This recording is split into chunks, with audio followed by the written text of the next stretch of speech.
An ominous meteor shower suddenly pierced the sky above the wounded world, heralding the beginning of the end of a familiar era. Stones falling from the sky brought with them hordes of bloodthirsty monsters, who began to exterminate all living things in their path. A majestic warrior in snow-white armor with a flaming blade in his hand stood motionless against the backdrop of a pile of fallen and lifeless monsters. He turned his gaze to the heavens, realizing that to finally end this bloody war, all he had to do was crush its true cause. A gigantic scarlet creature loomed ominously over the wounded hero, completely blocking the last rays of fading daylight.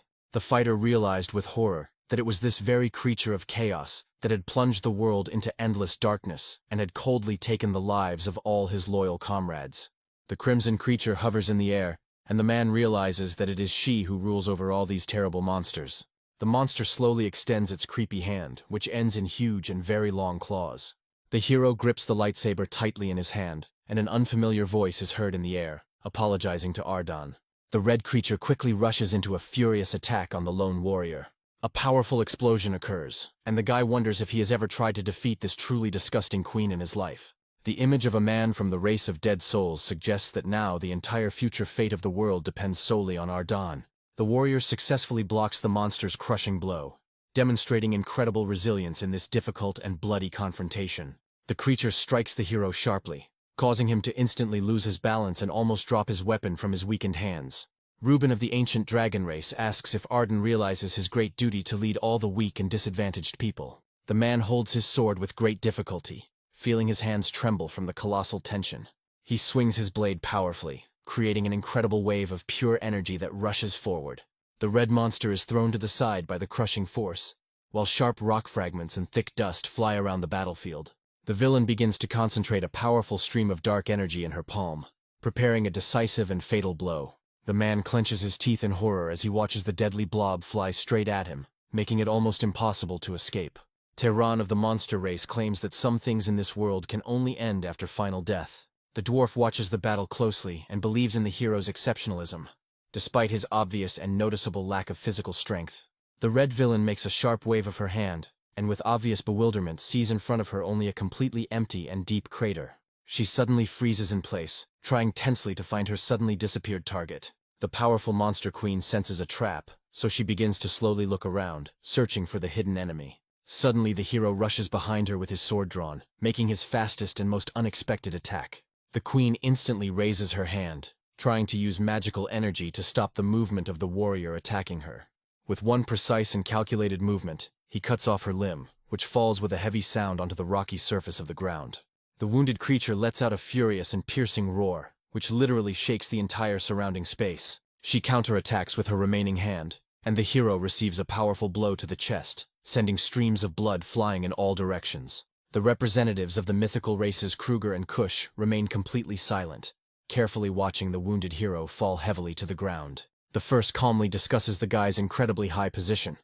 The second asks Ardan if she shouldn't have simply accepted her fate. The man, in a fit of fury, raises his shining blue sword above his head to deliver the final crushing blow to the enemy. The villain concentrates a powerful stream of energy in her palm, preparing to deliver a decisive and fatal blow. Two devastating forces collide in the very center of the battlefield, creating an incredible flash. The surrounding space literally explodes from the excess of magic, causing broken rocks to shatter into small, sharp fragments. The spirit of a dead representative of the fairy race quietly calls the guy by name, and plaintively asks him to be sure to survive this difficult battle. A bright flash of light illuminates the devastated area, turning the field of fierce battle into a scorched desert. In the very center of a deep crater stands a dark figure, shrouded in a thick purple fog that is slowly dissipating. The fallen creature slowly bows its head, feeling the last of its life force finally leave its wounded body. The man also suffered extremely serious injuries and now lies completely motionless on the cold ground. The queen slowly approaches the fallen warrior, and a terrible and truly bloodthirsty grin suddenly appears on her face. The monstrous creature begins to laugh very loudly, and this demonic laughter echoes loudly throughout the area. At this moment, bright and blinding flashes of energy suddenly begin to flare up above the defeated warrior. The boy regains consciousness and grips his sword incredibly tightly, which is instantly pierced by powerful electrical discharges. He finds hidden reserves and unleashes a furious energy strike on the monster with his blade, aiming precisely at its chest area. A blinding beam continues to burst out continuously from the sword that the exhausted warrior clutches in his trembling hand.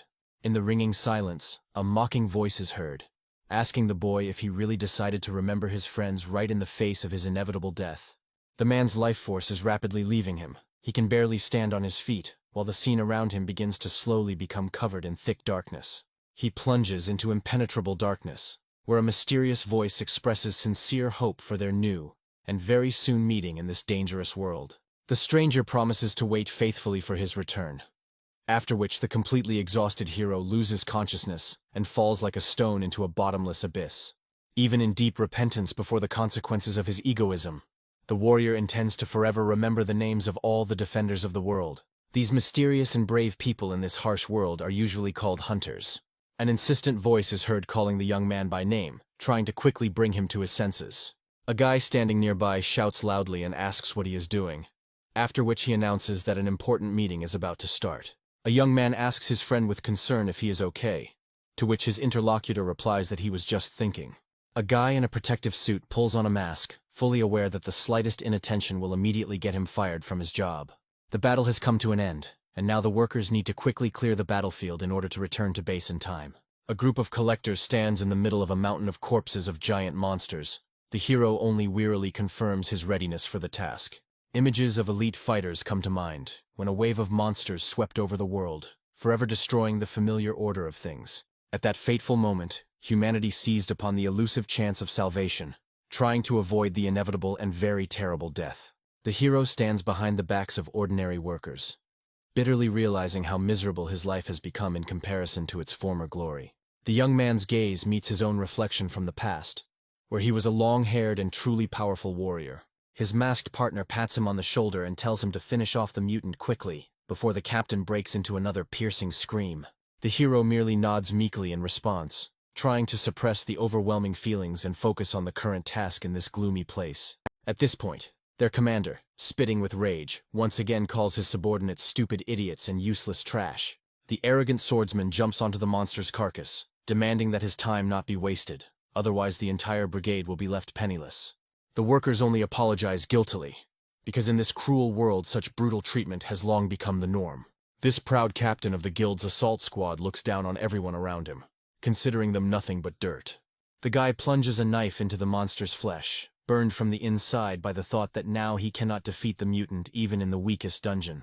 He curses himself, calling himself a worthless scum, unworthy of his former glory, while the city slowly sinks into darkness. The hero flies through the park at full speed because he knows that it is precisely in these pre-dawn hours that the golden time for a real hunt begins. The guy quickly rushes past the giant skyscrapers, without slowing down the pace of his running. A huge billboard begins a heated debate among experts about the nature of the newly awakened abilities. Influential people discuss the future of all magical powers. Abilities in this world have become the highest form of superpower, available only to a select few. The protagonist exhales heavily, trying to stop the trembling in his tired muscles, because he desperately needs awakening. But the bitter truth is that he is completely deprived of mana. The guy freezes in the middle of the park, trying to comprehend this impasse, his mind and body remembering every movement and every fighting technique down to the smallest detail. But this mastery of skills is now absolutely useless, like the ability to swim in the middle of a scorched desert where there is not a drop of water. Taking off his hood, the young man admits to himself that he continues his grueling training only out of an old habit from a past life. Kiritani picks up a regular stick, deciding it's time for another try. He closes his eyes, fully understanding that in today's world of hunters, status and magical rank decide absolutely everything.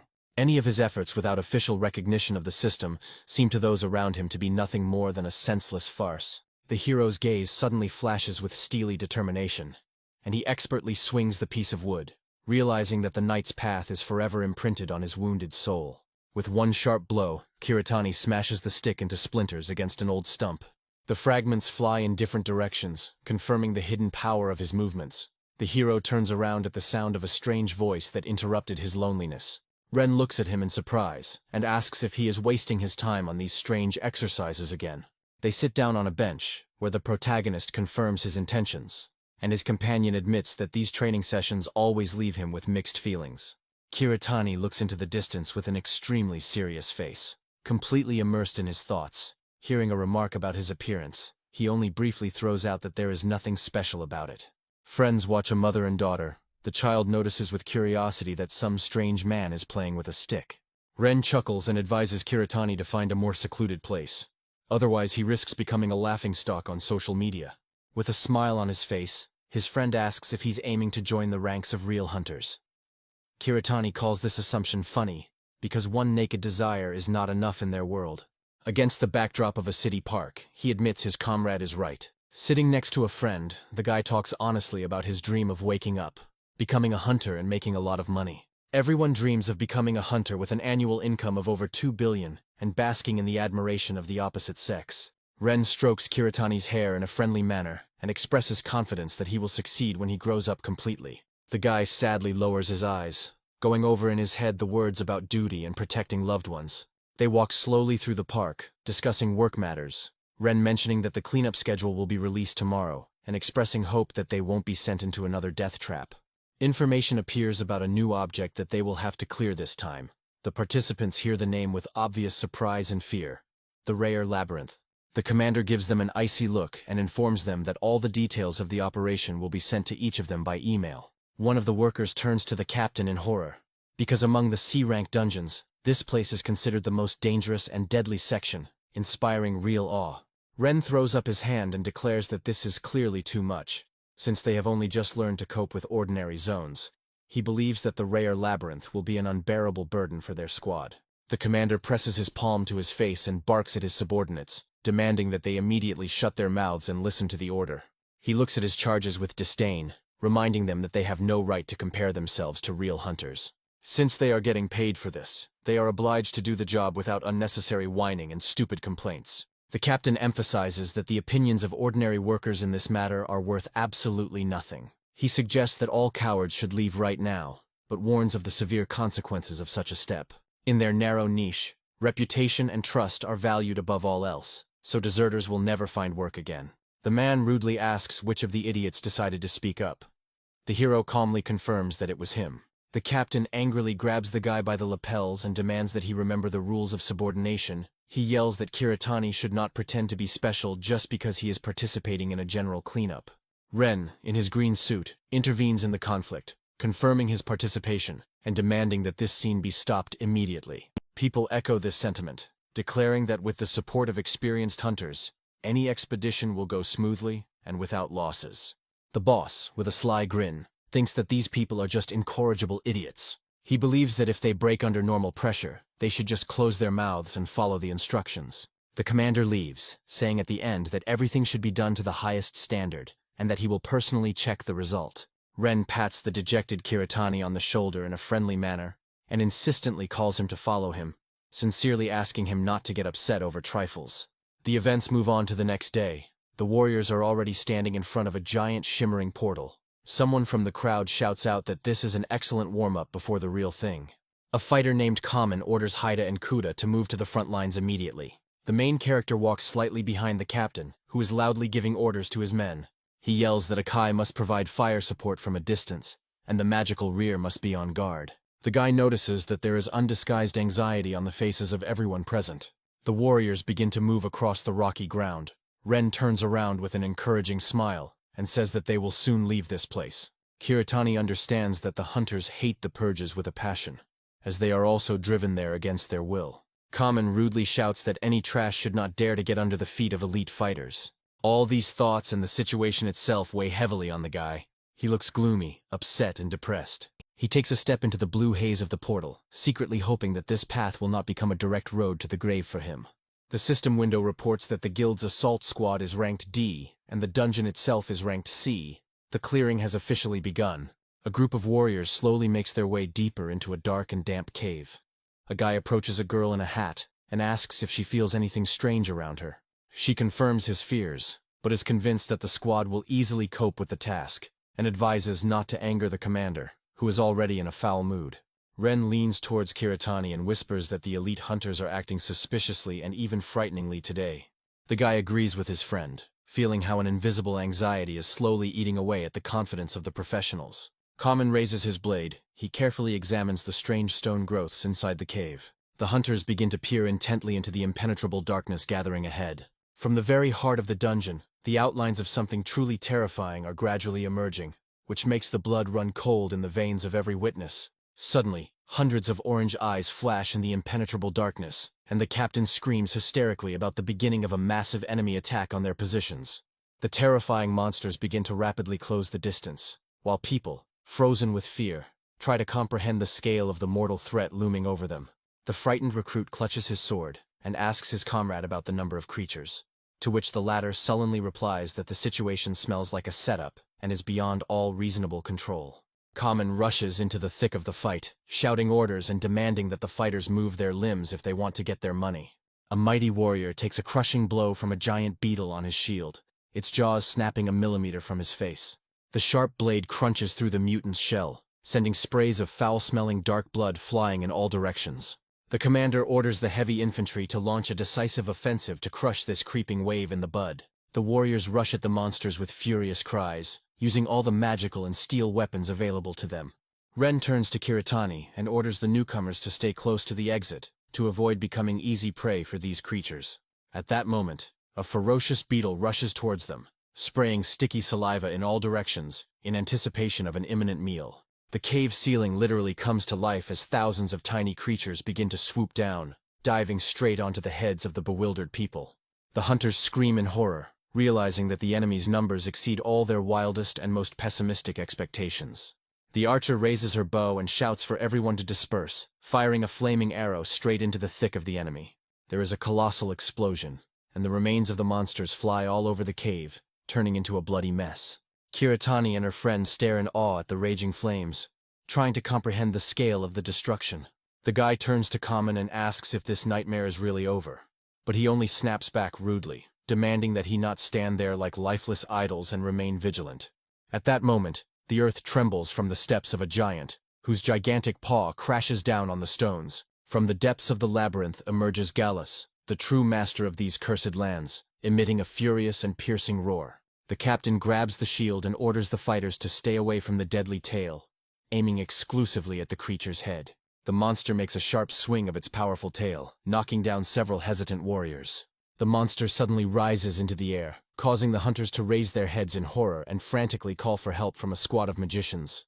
The sorcerers quickly draw glowing magical signs in the air, shouting that their spells are now fully prepared for activation. Kamen yells at everyone not to dare attack the tough shell. Gallus is shaken by a series of destructive explosions that engulf his entire scaly and massive body. Thick clouds of acrid smoke instantly fill the cave, hiding the mutilated but still living mutant from view. The captain looks at his surviving charges and asks doubtfully if they manage to finish off this creature completely. He gives the order to immediately begin collecting all valuable trophies.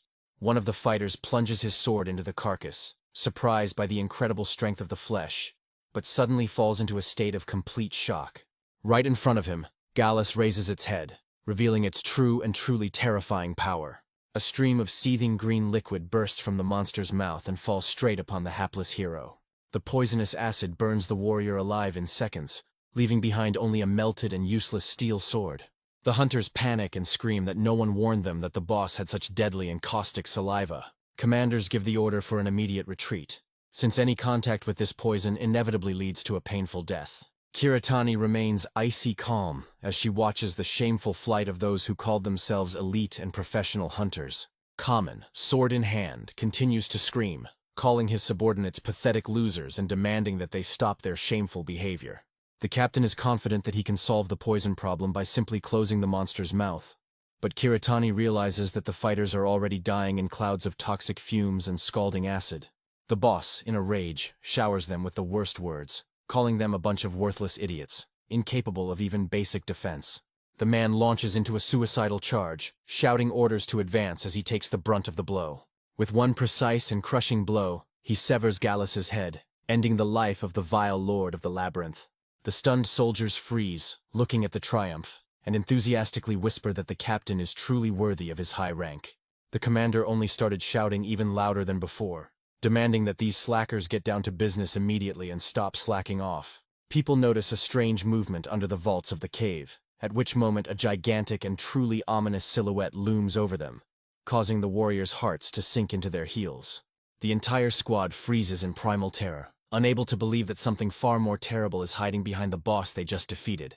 A monstrous, mutated bird lets out a piercing cry that sends deep cracks through the walls of this gloomy cave. The fighters don't understand at all how this is even possible, because they thought that the main threat of this cursed place had long been eliminated. The true master of the Rymar labyrinth suddenly appears before them in all his terrifying majesty, overwhelming the warrior's will with his powerful aura. A heavy premonition of impending doom hangs in the air, as the ancient monster slowly spreads its vast and deadly wings. The captain raises his weapon towards the flying mutant, realizing that there is no other way out, and orders an immediate formation in battle formation. Strange purple feathers slowly swirl in the air, foreshadowing a quick and painful death for anyone who touches them. The boss frantically injects himself with the contents of the syringe, screaming that this is the only way to avoid losing his mind from the enemy's toxic effects. The astonished warriors watch in fascination as this deadly fall of leaves falls, while the air around them is literally permeated with the thick smell of imminent death. One feather lands smoothly on the shoulder of a young man who froze in place and did not have time to react in time to the threat looming over him. His eyes instantly roll back, turning deathly white, and his body freezes in a ridiculous and eerie pose. Coming to his senses a second later, he breaks into a piercing screech, declaring that he has had enough of this bloody carnage. The captain looks at the deserters with hatred and calls them pathetic traitors, realizing that they don't have a single chance against such power. Meanwhile, the hunters fall into a terrible panic. They scream loudly and regret having entered this labyrinth. The feathers continue to slowly fall to the ground. The commander realizes that this is not a C-rank dungeon. Kiritani carefully observes what is happening around her, and prudently raises a stone over her head to protect herself from feathers falling to the ground. In a quiet voice, he suggests to his friend that they take at least the newcomers and run away. Ren suddenly answers, as if to himself, quietly asking why. His appearance changes, a mad gleam appears in his eyes, and with this look, he rushes into the depths of the cave, declaring that the labyrinth is capable of giving them treasure. He looks at the shining weapons and armor and declares that all of this costs a huge amount of money. The guy, who has lost his mind, insists that every item here is worth a fortune. He clutches someone else's blade in his hands and yells that even the sword of a hunter who died from poison is valued at 200 million. Ren is sure that in the depths of the cave there are hidden artifacts, the price of which exceeds any wildest expectations. Kiritani grabs his distraught comrade by the shoulders and begs him to come to his senses immediately. In response, he hears only incoherent nonsense about money and the cost of abandoned shields, which runs into the millions. The hero reaches out his hand, trying to stop his friend, but the latter pushes him away in anger and tells him to get lost. Ren pounces on Kiritani from above and declares that if he wants to escape, he should do it alone. He demands that you do not stand in his way while he reaps his bloody harvest. The protagonist, with great difficulty, holds the point of the sword that his mad friend has put to his throat. Ren presses on the hilt with inhuman strength, shouting that all the money in this world now belongs only to him. Kiritani urges him to calm down, but the boy no longer hears anything, continuing to talk about his little sister. He screams that he desperately needs funds for her treatment, and this is the only chance to save the life that is dear to him. With madness in his eyes, Ren asks into the void why he cannot be a great hunter, and why his sister is doomed to such suffering. Against the backdrop of the dark vaults of the cave, he weeps bitterly, confessing his secret desire to only live happily, and to someday see again a bright smile on the face of someone dear to him. Kiritani feels drops of blood running down his face and quietly calls out his friend's name. The bloody blade finally slipped from Ren's weakened hands and hit the stone slabs with a dull ringing sound. Kiritani sees Ren clutching the handle convulsively, and quietly says that it's all over now. He covers his friend's palm with his own, repeating words of comfort and trying to drive the darkness from his mind. The stunned boy hears that if he leaves this cursed place right now, he will definitely see his sister alive. Through bitter tears, Ren whispers that Kiritani has always been his support, and a true, loyal comrade. The protagonist rises to his feet and tells his friend to breathe deeply, assuring him that the danger has passed. Kiritani holds him tightly by the shoulder, hurrying him and demanding that he leave the labyrinth immediately. Suddenly, Ren's gaze freezes in silent shock and finds itself riveted on something truly frightening ahead. Kiritani turns around in alarm, trying to understand the reason for his friend's strange and sudden numbness. He seriously suspects that the sinister enemy's spell still continues to poison the clouded mind of his faithful companion.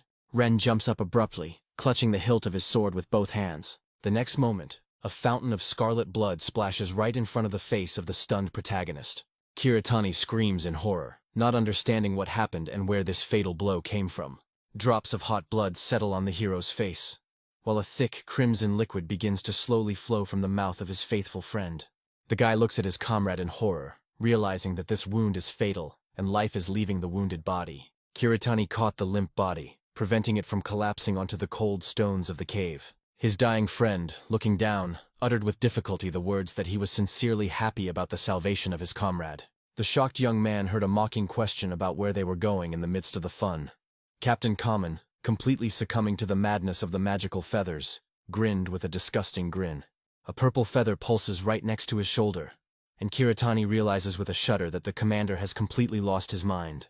The distraught captain only laughs hysterically, completely oblivious to how his own actions are leading the entire squad to inevitable death. An image of a dying girl appears in his memory, calling his name in a quiet voice. Kiritani looks at the lifeless Ren lying in a pool of his own blood, and his heart is filled with unbearable pain. Previously, he considered his friend's words about protecting loved ones to be nothing more than naive idealism and empty acting. The young man always thought that his friend was overacting and that all his words had no meaning. In the reflection of the blade, he sees his past reincarnations, when he was a knight in white armor, surrounded by his comrades. Now he understands the true value of these words much better than anyone else in this world.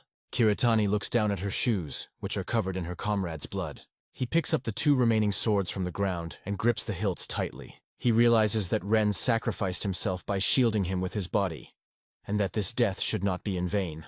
The distraught captain stands opposite and mockingly calls his behavior truly charming. Common smirks at the dual-wielding warrior and declares that real life is not a game. Kiritani becomes enraged, realizing that today the vaunted C-rank hunter will definitely give up his spirit. The true boss of the labyrinth circles above the crazed fighters, signifying the complete failure of the entire cleansing operation.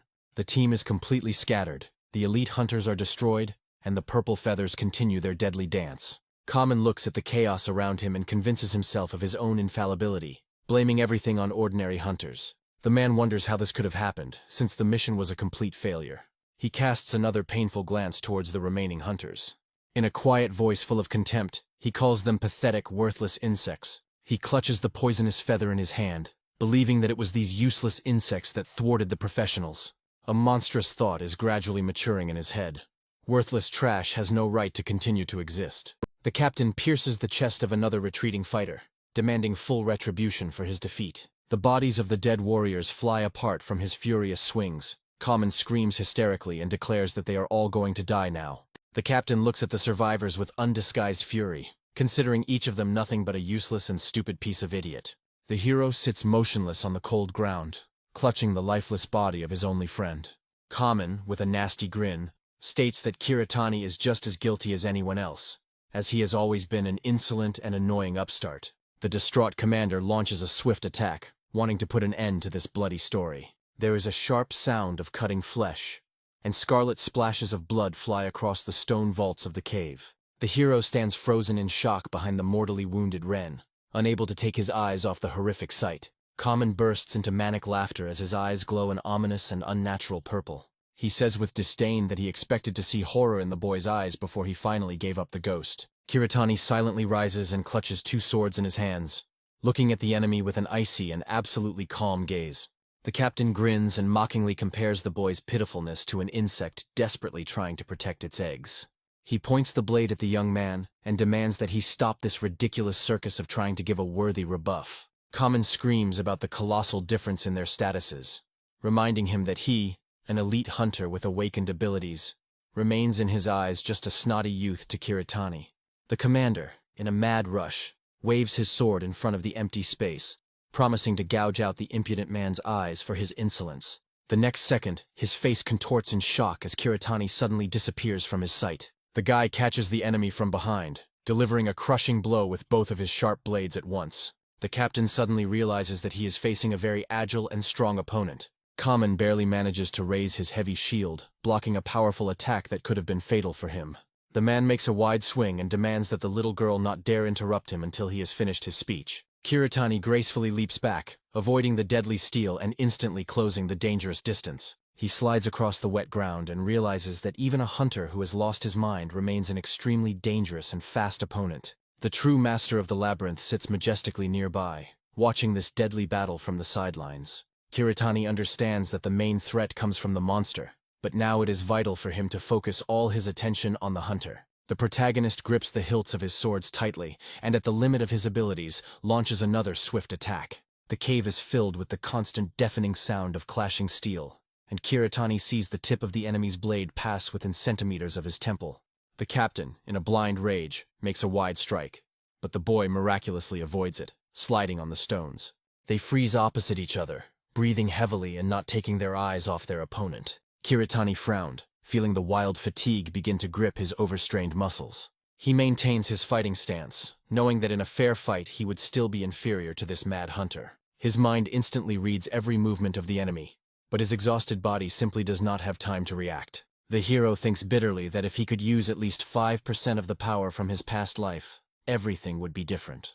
A fresh, bloody cut gapes across Kiritani's face, and the captain lets out a shrill scream, unable to understand how the worthless scum manages to move like that. Kiritani suddenly lets out a quiet chuckle, noticing the spark of genuine fear in the commander's eyes. He realizes that Kamen has begun to panic as the situation gets out of his control. Kamen waits patiently for the approach, demanding that the impudent puppy immediately shut his mouth. He delivers a crushing blow from above, but Kiritani again slips under the blade. Bright blue sparks flash before the boy's eyes as his blades meet the enemy's steel again. Kiritani feels a sharp pain from new deep cuts covering his arms and wounded legs. A powerful explosion nearby throws the hero back, causing him to frantically clutch the hilts of his swords. He makes an incredible dash and delivers a counterattack that Kamen is unable to defend against. The sharp blade cuts deep into the captain's neck, and thick, crimson blood splashes in a powerful stream onto the ground. Kiritani sees the steel flying at him and realizes that it was a truly terrifying and dangerous attack. He raises his swords again, realizing that he must continue the onslaught at the same frantic pace. The young man pierces the captain's heavy armor with a precise thrust, and thick blood instantly spurts from the deep wound, painting the cold steel of the armor crimson.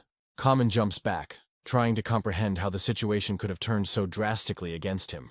He clutches his shield and sword in complete shock, refusing to believe that he is losing miserably to some worthless and pathetic scum. The villain looks forward furiously and screams loudly, completely denying the very possibility of his shameful defeat in this protracted and bloody battle. His face contorts with impotent rage as the realization of his doom slowly seeps into his pride and anger-clouded mind. He launches into a suicidal attack while system windows pop up before his eyes about all the power-ups being activated.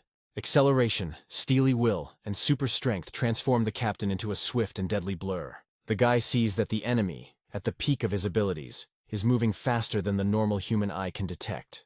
Kiritani closes her eyes, realizing that such thoughtless use of valuable skills is the height of stupidity and unprofessionalism.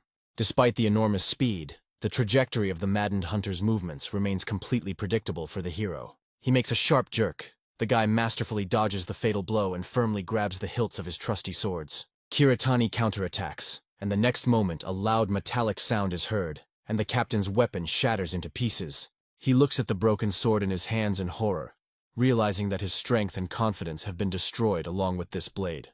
The guy freezes for a moment, and then resolutely turns his gaze to the defeated and bleeding enemy. The crippled Kamen falls backwards, missing a leg, and fills the cave with a heart-rending cry of unbearable pain.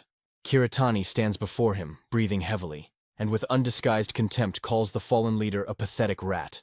The wounded villain wheezes in response, asking if the guy really expects to get off so easily after all he's done.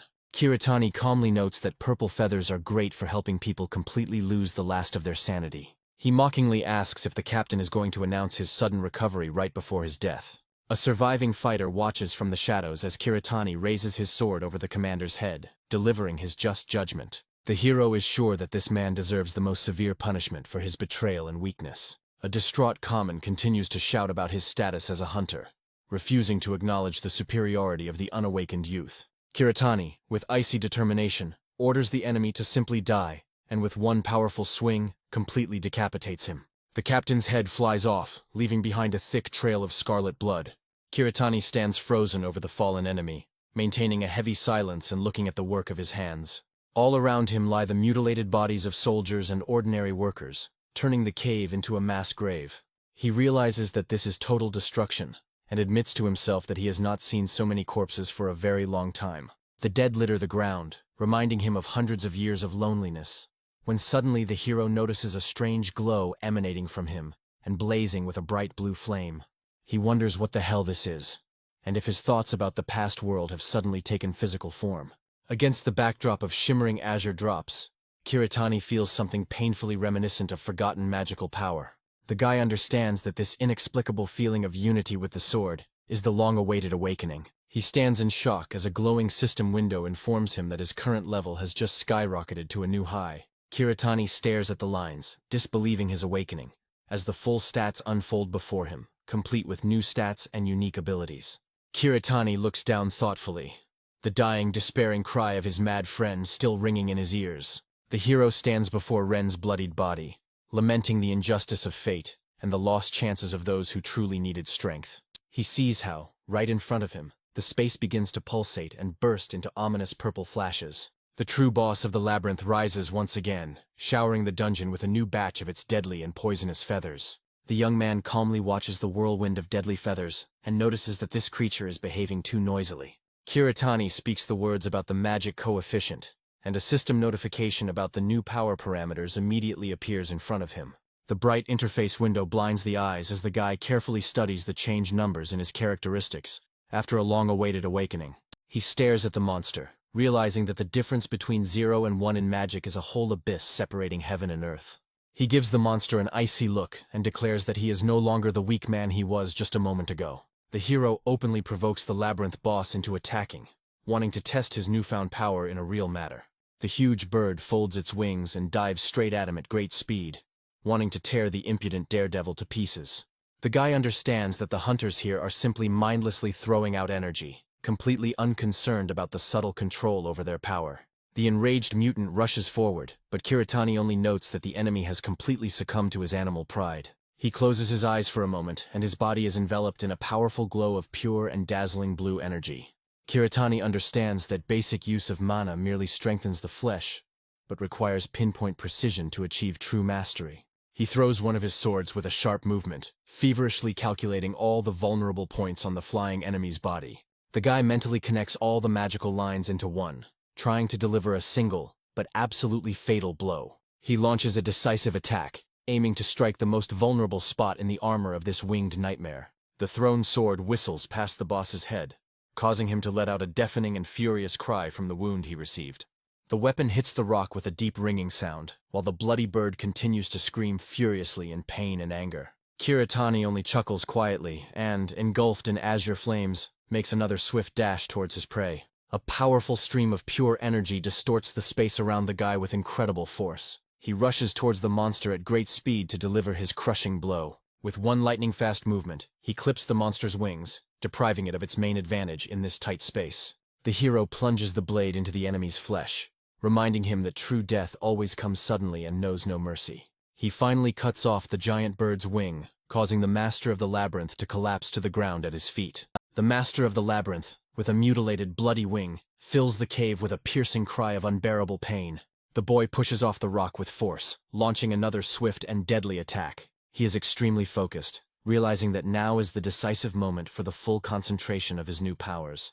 Pure azure mana begins to pulse and thicken in his palm, filling his body with primordial power. The gleaming blade of the sword is about to pierce the enemy's body, ending his life and putting a bold end to this protracted and deadly duel. The hero makes an incredible dash and attacks the monster, delivering a powerful and masterful blow with his sword. With one flawless movement, he cuts through the boss, fountains of dark blood instantly filling the entire area around him. The boy lands gracefully on the rocks, while behind him the giant carcass of the monster falls to the ground with a crash. Kiritani stands frozen before the fallen dungeon tyrant, his body still engulfed in bright flashes of magical bright blue flame. He slowly looks around this eerie battlefield, standing amidst mountains of corpses and the remains of the once majestic and formidable master of this dark labyrinth. The young man's strength suddenly leaves him, and he begins to slowly sink to the ground from extreme strain. Images of nightmarish creatures with writhing tentacles from the distant past emerge in his fading consciousness. He understands that this time he clearly overestimated the capabilities of his current body and took too many risks. The boy's memory flashes with memories of the disasters that the Queen sent upon the world in order to bring about its complete and final destruction. The hero realizes the scale of the mistake he has made, looking at his trembling hands, which now barely obey him after using such extreme force. An image from the past comes to mind, where the 9 races of the continent united into one force to finally give a worthy rebuff to the advancing darkness. They sent out their best warriors to meet the threat, and Arden stood shoulder to shoulder with the beautiful golden-haired maiden, sincerely believing in victory. Suddenly, the scarlet eyes of the enemy flash in the vision, and with obvious mockery, he asks whether our hero really dreamed of such a gloomy future. The voice calls him poor and pathetic Ardan, and the guy himself, in complete confusion, whispers that he definitely delivered that final blow and killed the enemy. Arden hugs Elena tightly and desperately begs her to run away as quickly as possible. The girl's face suddenly distorts into an indescribably frightening grimace. She asks in a chilling tone where they should run, since even the stars in the sky have long since gone out. The man still clings desperately to the crumbs of hope as this ghost of the past looms before him. An ominous voice thunders in the void, accusing the hero of the fact that this entire nightmare happened solely because of him. The frightening faces of monsters loom over him, promising him eternal torment in future incarnations. The darkness of his past sins will have to burn his wounded soul from within in each subsequent life. Kiritani suddenly comes to her senses and instantly jumps up in her hospital bed, gasping for cold air. He looks around in complete shock, and suddenly hears a calm voice that welcomes him to the world of the living after a long absence. An unfamiliar man in a formal green suit sips hot tea, completely unperturbed, sitting on a chair right in the middle of this bright and empty room. He smoothly places the cup on the saucer and reports that the guy lay unconscious for 3 whole days, calling him an extremely lucky and brave newcomer. The protagonist, with obvious suspicion and anxiety, asks the mysterious stranger who he really is. He hands over his business card and politely asks Kiritani not to show so much open hostility and her natural fear. The guy completely ignores politeness and immediately asks the most important question about the future of his loyal comrades from the previous squad. The man in green places the card on the edge of the bed and notes the hero's devotion to his comrades, while images of the bodies of fallen soldiers flash through the boy's mind. He told the terrible truth that the 1st Brigade was completely destroyed by monsters in that bloody and terrible battle inside the dungeon. All the fighters, including the captain, were dead, and Kiritani was the only one the medics found alive at the scene of that terrible and merciless massacre. The guy asks in a trembling voice what happened to his faithful friend named Ren, and his interlocutor dryly replies that his friend's funeral has already taken place. The protagonist learns with pain that the farewell took place in the Hunters Guild building, while he himself was in a deep coma and unable to see his comrade off on his final journey. Having finished with the sad news, he suggests moving on to discussing the main topic of the meeting, because the man in the suit is confident that Kiritani has realized the rank of the labyrinth. He asks the guy's opinion about the reasons for the sudden jump in difficulty in a regular training dungeon, which suddenly became a death trap for everyone. It turns out that the squad leader has been having disastrously bad luck in his dark dealings lately, which the rank-and-file members of the group couldn't even guess about. Kiritani claims to be completely unaware of his late commander's secret problems and persistent failures. The man explains that the captain carefully concealed his destructive passion for gambling, which ultimately led to his complete collapse and the death of the entire squad. Investigators are still trying to get to the bottom of these strange occurrences, so Kiritani is asked to immediately report any suspicious details about that fateful day. The guy clutches his head in despair, realizing the full abomination of the true reasons that pushed the treacherous captain into that fateful and cursed dungeon. He was sickened by the thought that Ren had died simply because of the captain's debts, and this bitter realization coincided with his own awakening. He reaches for the remote control and turns on the TV, where a popular program featuring the studio's guests of honor is just beginning. The presenter excitedly announces that today a man has come to see them, whose appearance millions of TV viewers have been eagerly awaiting. In the frame, confident steps are heard in the studio, and the voiceover explains that this hunter is of the SSS rank, the best in all of Japan. The girl is the 2nd master of the famous Assassin's Guild, and a true legend among all the awakened warriors of the country. Kiritani stares at the screen, reflecting on how Aoki's popularity has long since eclipsed that of the world's brightest showbiz stars. The guy brings up the system window to once again carefully examine the list of his newfound and strange skills. He wonders if she holds the rank of SSS, then who is he in this new hierarchy of powers? He puts together the facts and realizes that the awakening occurred precisely at the moment of justice being carried out on the mad captain. Kiritani enters a query into a search engine, but the system returns an error, as no information about such a rare skill exists in the public domain. He wonders who exactly the world considers evil incarnate, and how his new mystical ability will react to such targets in the future. In his mind, the fierce scarlet eyes of the enemy from the past, who stood over him and Elena at that very fateful and tragic moment for everyone, flashed again. The guy lowers his head, fully aware that his long journey to true greatness is only just beginning from this very lowest and most difficult starting point. At the reception desk, a polite hospital employee informs the patient that all necessary medical examinations have been completed, and that he will soon be discharged home. Kiritani walks slowly down the hospital corridor, completely immersed in his extremely difficult and dark thoughts about what awaits him ahead. Right in the middle of a bustling city, a huge portal pulsates, constantly reminding all residents of an invisible and extremely dangerous threat from another dimension. The hero reflects on how he previously considered his life to be an absolutely meaningless existence, because he clearly realized that he lacked special powers. Until recently, the young man was sincerely convinced that there really was no higher meaning or lofty purpose in his daily routine. With his hood pulled low over his eyes, he walks resolutely towards the portal, casting aside forever all his past doubts and obsessive fears. Before him, two magical spheres shine brightly, marking the beginning of a completely new and important stage in his long and incredibly difficult journey. The hero feels how an ancient force penetrates his body, filling every cell with incredible power and forgotten knowledge. He solemnly swears to himself that in this incarnation, he will correct all mistakes and will not allow a repetition of that terrible tragedy.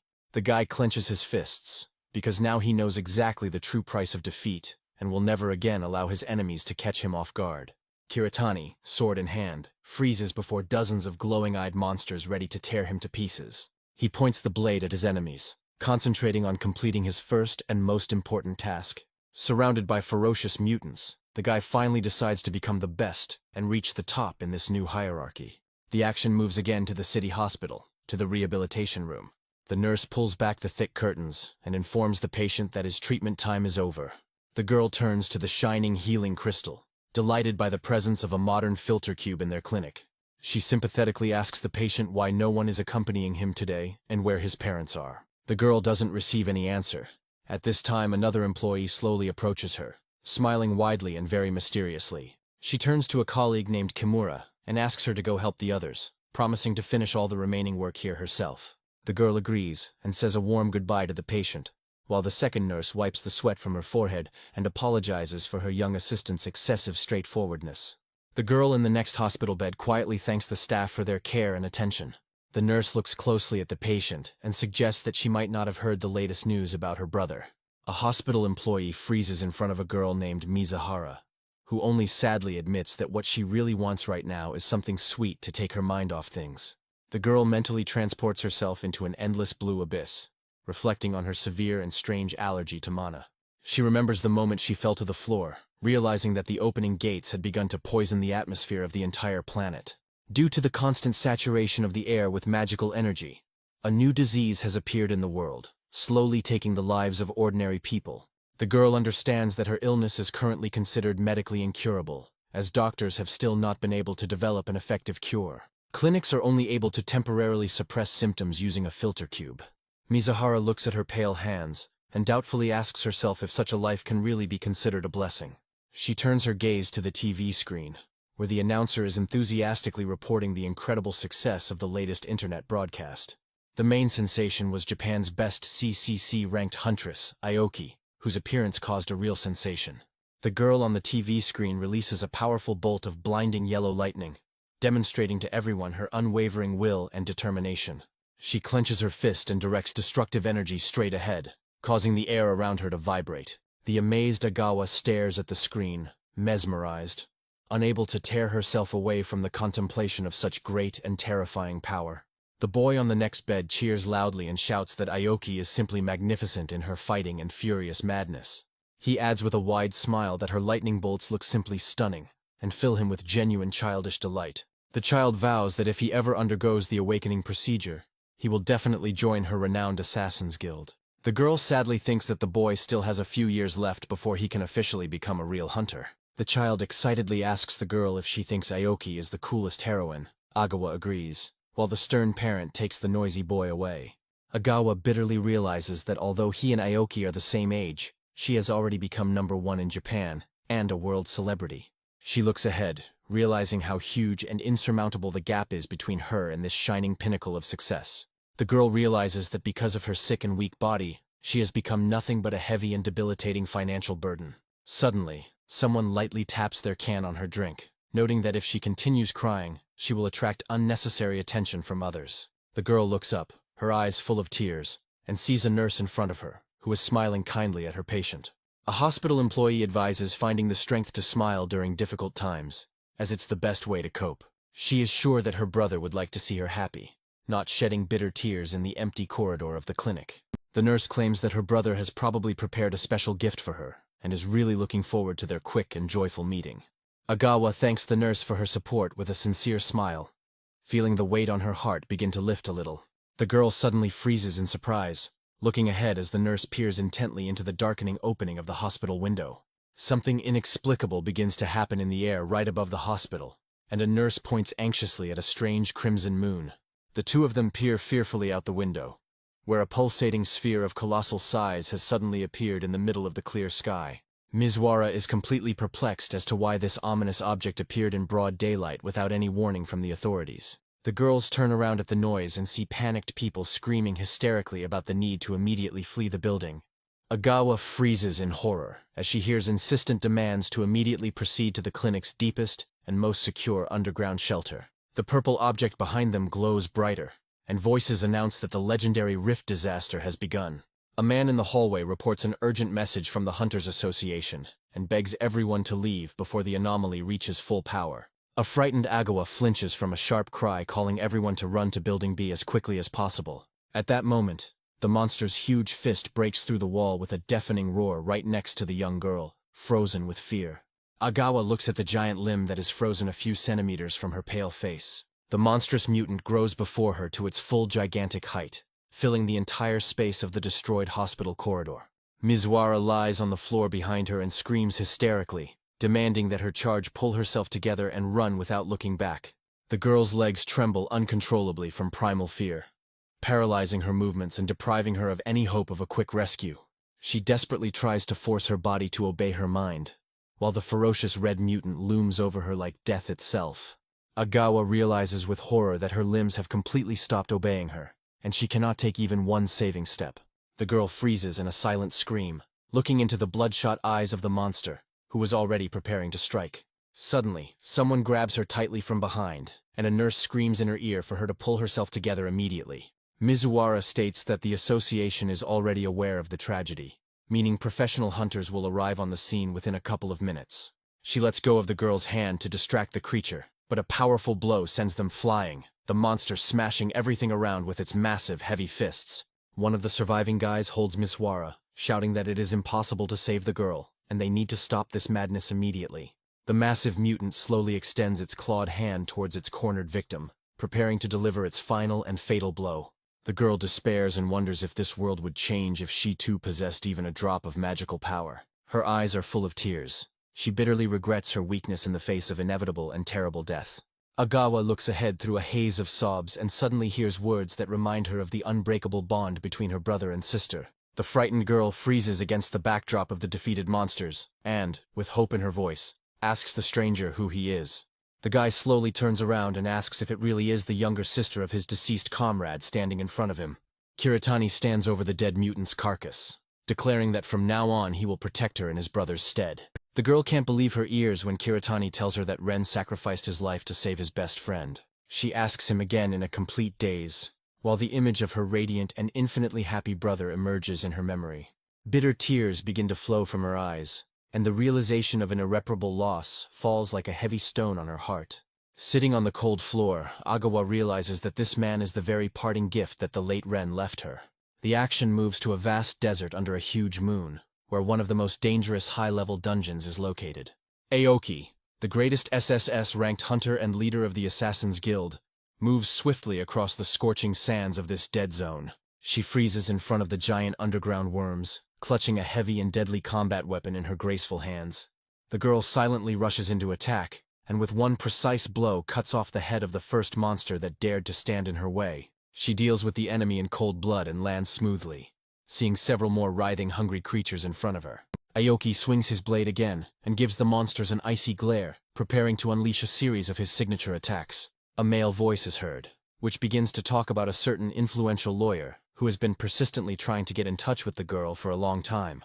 Meanwhile, the warrior continues her attack and delivers another crushing blow to the monster.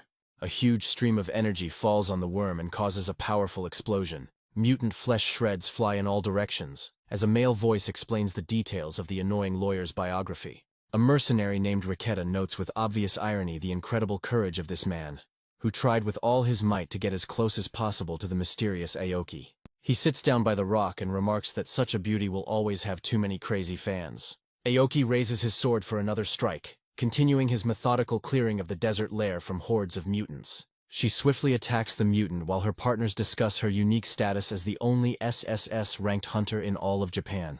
Aoki's gaze remains completely calm, and she shows no sign of worry or fear in the face of mortal danger.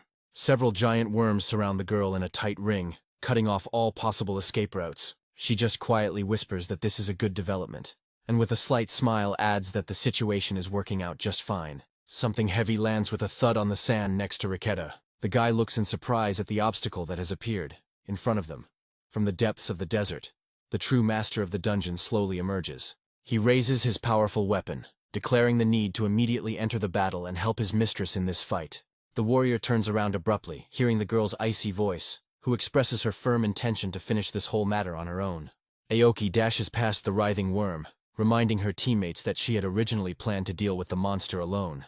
A ferocious and enormous monster emerges completely from under the thick layer of hot sand, filling the area with its menacing and furious roar. Aoki performs a virtuoso leap over the monster's head, while her partner jokingly suggests that she get the most out of the process. Bright flashes of lightning illuminate the sky. Powerful yellow discharges one after another pierce the dense scales of the giant mutant. The monster shudders in unbearable pain. The electrical storm literally burns the enemy's flesh and leaves deep black scorch marks on his body. The giant dungeon boss can't withstand the pressure and falls onto the sand with a heavy groan, raising a cloud of dust. The girl glides smoothly across the dunes, raising her powerful weapon with a light and habitual movement of her hand.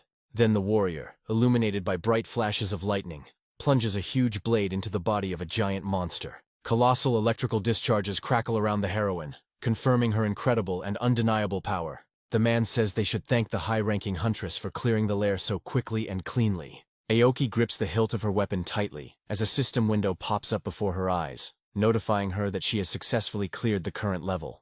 Against the backdrop of a huge crack in space, shimmering with all the colors of the rainbow, the process of closing this dangerous desert portal begins. The hunters continue to discuss the cleanup as a huge eye opens right in the center of the portal. At this moment, a loud sound is heard and a powerful vibration causes a strong earthquake. Aoki gives the hunters a cold look and wonders what's going on here. The girl, confused, asks why a new rift has appeared if the main threat to the place has already been eliminated. Her partner advises her to raise her head and look up, where the pulsating core of the dungeon is materializing right above them. Aoki looks up and is perplexed, because according to all the laws of magic, the core should be in the deepest depths of the labyrinth. The man replies that any anomalies always come suddenly, without regard for the rules and expectations of experienced hunters. He takes aim at the sinister eye of the magical center, concentrating all his will on this single, precise shot. Riketa pulls the trigger of her modified high-powered rifle, sending a heavy projectile whistling towards the purple sphere. A blinding blue beam cuts through the sky, rapidly approaching a giant object of unknown origin hanging in the clouds. A powerful stream of pure energy crashes into the hull of the mysterious structure, creating a series of bright detonations and a cascade of blinding sparks. The shooter continues to stand in the epicenter of the raging flames, while the system window displays data on the current firing parameters. The effective range is 4.5 kilometers, and the maximum reaches 7, which is clearly insufficient to hit the target. The target is 12 kilometers away, and the hunter bitterly realizes that the core is out of reach of his current weapon. The girl looks up and suggests that they immediately change their current position to avoid being caught in the direct impact zone of the rift. Riketa turns to the leader in great surprise, agreeing with her arguments about the imminent onset of spatial collapse. The fighters freeze before a huge gaping crack in the very fabric of the universe, through which the outlines of a modern city are clearly visible. The man shouts that the gates to another dimension have opened and they have no time left for long reflections. A gigantic core with a creepy eye hangs directly over the tops of skyscrapers, paralyzing life in a huge modern metropolis. The girl rushes into attack, and in an icy tone promises to bring down this damned moon onto the surface of their home planet. The announcer announces that a rift has occurred over the prefecture, and that the threat has been upgraded to the highest possible rank, C. The specialist agrees, while paramedics are busily transporting the first wounded to the nearest hospitals. He explains that an anomaly is always more complex than the core that generated it, and this rift originated in a layer of at least A-class rank. A massive core is obscuring the sky above the city, and an expert is calling this object the true heart of the current spatial collapse.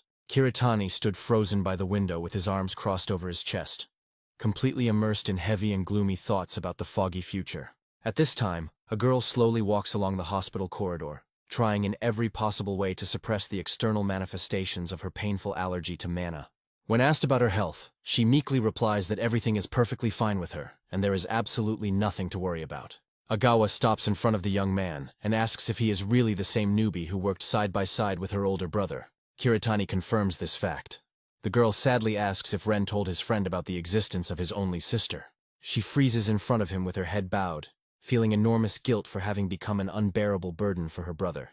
Kiritani protests amid the bustling doctors and patients, declaring that she cannot simply give in to the weight of this grief. He encourages her to embrace her guilt and turn it into a powerful motivator for further healing and a long life. The girl begins to cry bitterly when she hears that Ren thought only about her well-being and safety until the very last second. The boy continues to stand by the window in the long corridor, while next to him, his friend's unhappy and lonely younger sister sobs inconsolably. He points to the core pulsing in the sky and promises to continue this conversation immediately after he destroys this nasty thing. The city below is already engulfed in furious flames, and the streets are filled with hordes of bloodthirsty monsters, destroying absolutely everything in their path. Powerful explosions, one after another, rock residential areas, turning once majestic buildings into piles of smoking rubble and gray ash. The screams of terrified people are drowned out by the growing roar of destruction. The creatures continue their bloody harvest among the burning ruins of the metropolis. Kiritani, sword in hand, raced calmly through the ruin-strewn streets, turning every mutant he encountered into a bloody mess. He masterfully chopped up another creature, finally confirming his important conclusion. The hero looked into the distance, realizing the futility of trying to become stronger through mindless pumping of only one magical mana stat. While cutting off the heads of monsters, the boy realized that it was his physical strength and flexibility that would become his main trump card in this war. He raced through the dead metropolis at breakneck speed, disregarding the pitiful limit of strength that all the other hunters had reached. Kiritani was replaying a recent meeting at the table in his mind when he wanted to test the effectiveness of his physical parameters in practice. He thanked his ally for the lesson, as sparring with the 11th level hunter had clearly shown him the gigantic gap in their combat potential. The warrior gripped the hilt of his blade with all his might as he faced the approaching horde of ferocious monsters, fully aware of the critical nature of the current moment. He understood with all his gut that the precious time for any unnecessary thoughts or empty talk was now completely over. The guy gives a powerful push from the ground and rises into the air, using the shoulder of the monster that has turned up as a convenient support. Kiritani soars even higher, feeling his magic reserve rapidly increase to 30 units at once. The system window confirms the sharp jump in parameters, as Kiritani pushes away from the monster again and rushes straight towards the clouds. The guy quickly soars upward, once again enjoying the long-forgotten and intoxicating feeling of absolute freedom of flight. He makes a sharp swing of the sword, and the system immediately notifies him of a colossal increase in magical energy. Kiritani grips the handle with a death grip, concentrating all of his accumulated power into one single, decisive throw. The young man puts all his strength into the blow and throws the sword forward, causing the steel to cut through the clouds with a piercing whistle and rush towards a distant target through extreme tension. Kiritani mentally commands the blade to fly higher, repeating this command over and over in her head with a frantic and furious force. The weapon pierces the shell of the pulsating core, but for some reason the expected destruction of the anomaly does not occur. The boy freezes in horror, watching as the damaged sphere begins to absorb the blade's energy and glow with an even more ominous light. He lands on the pavement, gouging deep cracks into the asphalt, and frustratedly admits the complete futility of his attack. The guy looks at the sphere and realizes that his current level is still too low to destroy an object of such a high rank. Kiritani notices a colossal explosion on the other side of the metropolis, and tries to understand the nature of this incredibly powerful flash. At this time, Aoki grips her sword tightly, The system lists her formidable skills of thunderstorm and heavenly rain. The girl furiously spins the blade, generating cascades of blinding yellow discharges of pure energy around herself. A powerful energy vortex erupts from her weapon, turning into a giant tornado. At great speed, a rotating energy vortex pierces the magic sphere. Aoki looks up hopefully and sees the first deep crack finally creeping across the surface of the enemy object. However, the girl's joy very quickly turns to irritation. Right inside the damaged sphere, a second, even more terrifying core suddenly opens up. The girl sighs heavily and realizes with disappointment that her technique didn't work.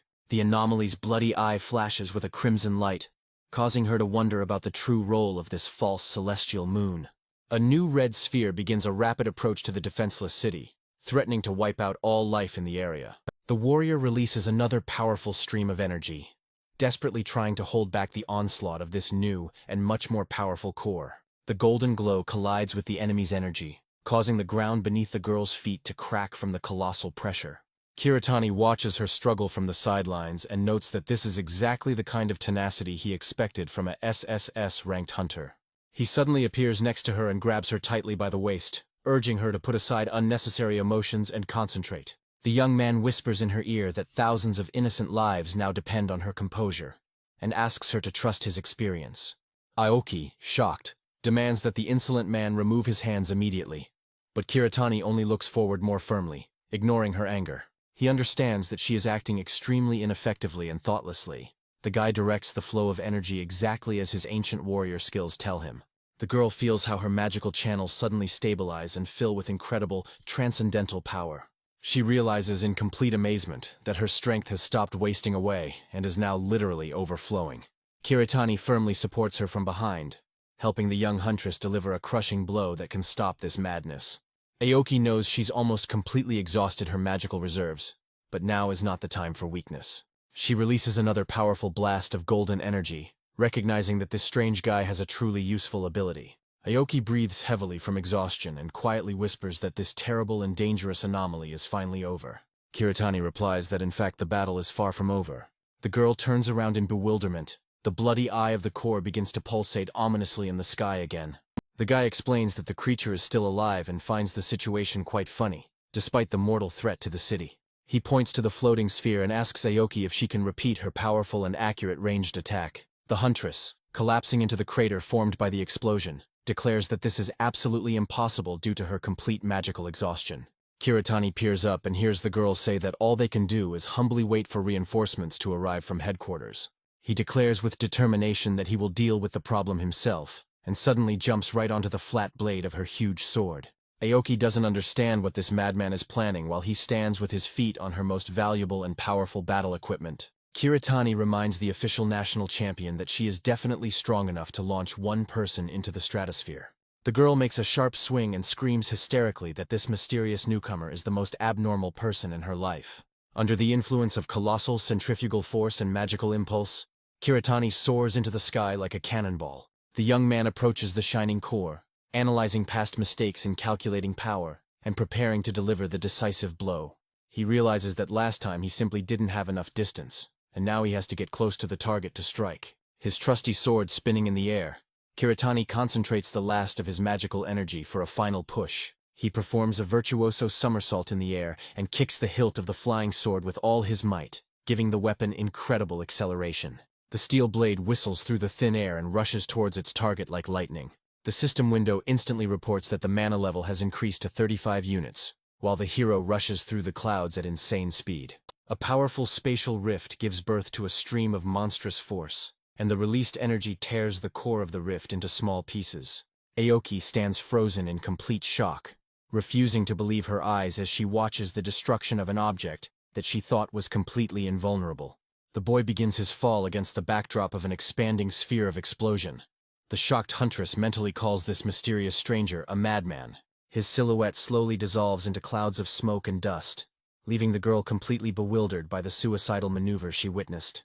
Myriads of glowing magical particles slowly settle upon the ruined city, marking the end of this nightmarish and deadly celestial disaster. Kiritani plummets downwards, system messages about his level rising appearing before his eyes. The young man receives a new unique ability of the Executioner, which opens up unlimited possibilities for him. As he heads towards the central districts, Aoki sees this strange man make a hard landing right on a destroyed office building. The girl clutches her weapon, realizing that the stranger not only precisely stabilized her mana, but also single-handedly destroyed a C-rank core. The next day, the news reports that yesterday's rift has been officially recognized as a rare and catastrophic event of level C complexity. Kiritani indifferently studies the reports on her smartphone, where the announcer attributes the entire victory to Aoki, who allegedly maintained icy calm and courage until the very end of this battle. The great huntress herself, in an interview, honestly admits that in fact, an unknown and very powerful hero provided her with invaluable assistance. Agawa sits on a hospital bed next to Kiritani and tries to guess the identity of the man who is now the talk of the world's media. The guy, in response, simply asks her how she's feeling with concern and notes that after the recent procedures, she's been breathing much easier. The girl admits that she was very worried during her hospitalization, but now her condition has finally returned to normal. Kiritani wonders whether she should reveal the whole truth about his participation in that battle, or whether it is better to keep it a closely guarded secret forever. Agawa clarifies whether he is still considered just an inexperienced and weak rookie. Kiritani confirms that he has finally undergone the awakening procedure, although it happened under very strange circumstances. The girl clutches the edges of her blanket tighter and asks if he is seriously planning to commit his future life to the dangerous craft of a hunter. The guy hesitantly replies that he doesn't know his future yet, because to obtain a license, he needs to pass a very difficult exam and a bunch of formalities. He looks thoughtfully out the window and reflects on the fact that his status in the system is still not capable of changing his inner essence as a warrior. A group of candidates is already on the training field, waiting for the entrance exam to begin in one of the open city dungeons. A cheerful voice greets viewers of the channel about hunters, promising to reveal all the deepest secrets of the upcoming test for beginners. A guy with a smartphone on is filming himself announcing the start of the live broadcast of the 558th official exam. A loud cry suddenly rings out from the crowd about the appearance of a possible contender for the title of the new legendary SSS rank hunter. A long-haired handsome man with an arrogant smile reminds everyone that the famous Aoki discovered 4 talents at once upon awakening. A young man named Yuki declares that he is awakened with 3 powerful abilities and intends to prove his superiority to everyone today. The blogger admires his confidence and asks what final rank this ambitious and daring candidate is hoping for. Kiritani stands nearby, realizing that the current limit of his current physical form barely reaches a rank. The boy looks forward and hears the enthusiastic shouts of the crowd, who suddenly notice the presence of the legendary and beautiful Aoki. She shyly introduces herself to the participants and expresses her sincere hope that today each of them will be able to fully demonstrate their talents. The amazed candidates look at her, not believing their luck and the opportunity to see their idol so close. People rush forward in a single impulse, deafening the area with questions about whether Aoki herself really came to a regular exam. Kiritani, finding himself in the very center of this maddened crowd, realizes that such honored guests are usually never here. A recent memory of this girl watching, mesmerized, as he plummeted from the sky came flooding back to him. He realizes that any unnecessary interference will now become a huge problem for him, and decides to avoid this meeting at any cost. Aoki sits on the couch next to a man in a bright red suit, and asks him directly about the reasons for such a persistent invitation to serve on the jury. The interlocutor reminds her of that very spatial rift that she allegedly single-handedly destroyed in the very center of the metropolis. People decided that the guild had deliberately staged this grand show to strengthen its reputation and demonstrate the power of its leader. Aoki dismissively calls the rumors of a staged show disgusting, and the guild leader responds by inviting any worthy newcomers to join their ranks. Meanwhile, the crowd of fighters breaks into motion and runs forward.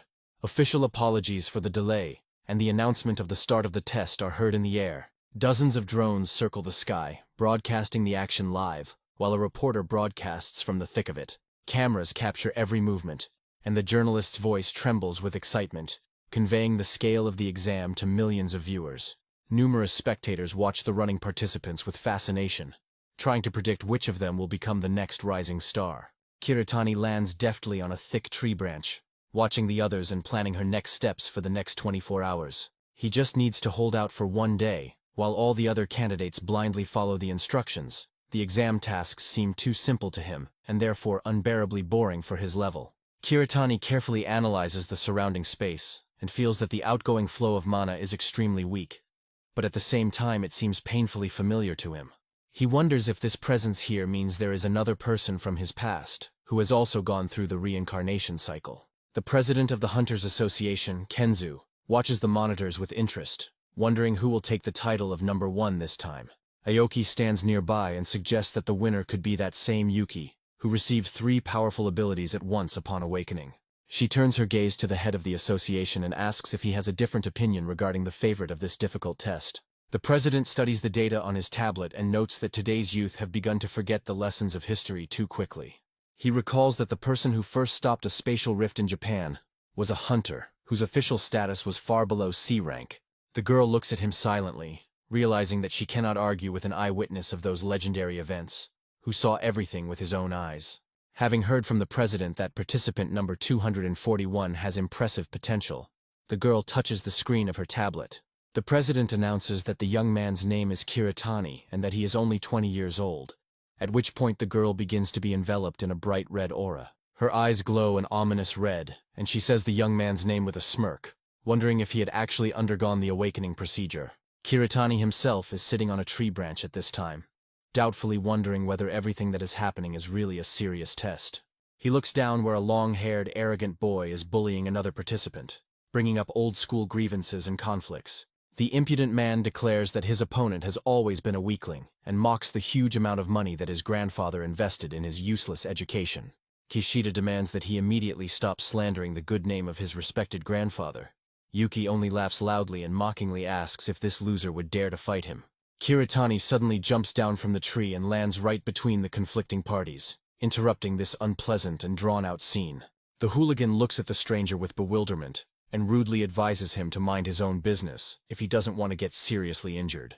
Kiritani calmly turns to him and informs him that he will gladly follow this advice, as he has met too many idiots lately. The guy adds that he categorically does not like problematic people, after which he suddenly grabs Kishida and pulls him to the side.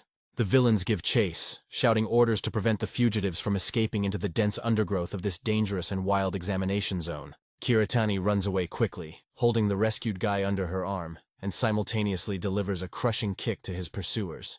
The opponents fly off in all directions while Kishida, completely confused, tries to figure out the identity of his sudden and silent savior. Kiritani utters the mysterious name Aslan Idia, carefully observing the immediate reaction of her new and casual acquaintance.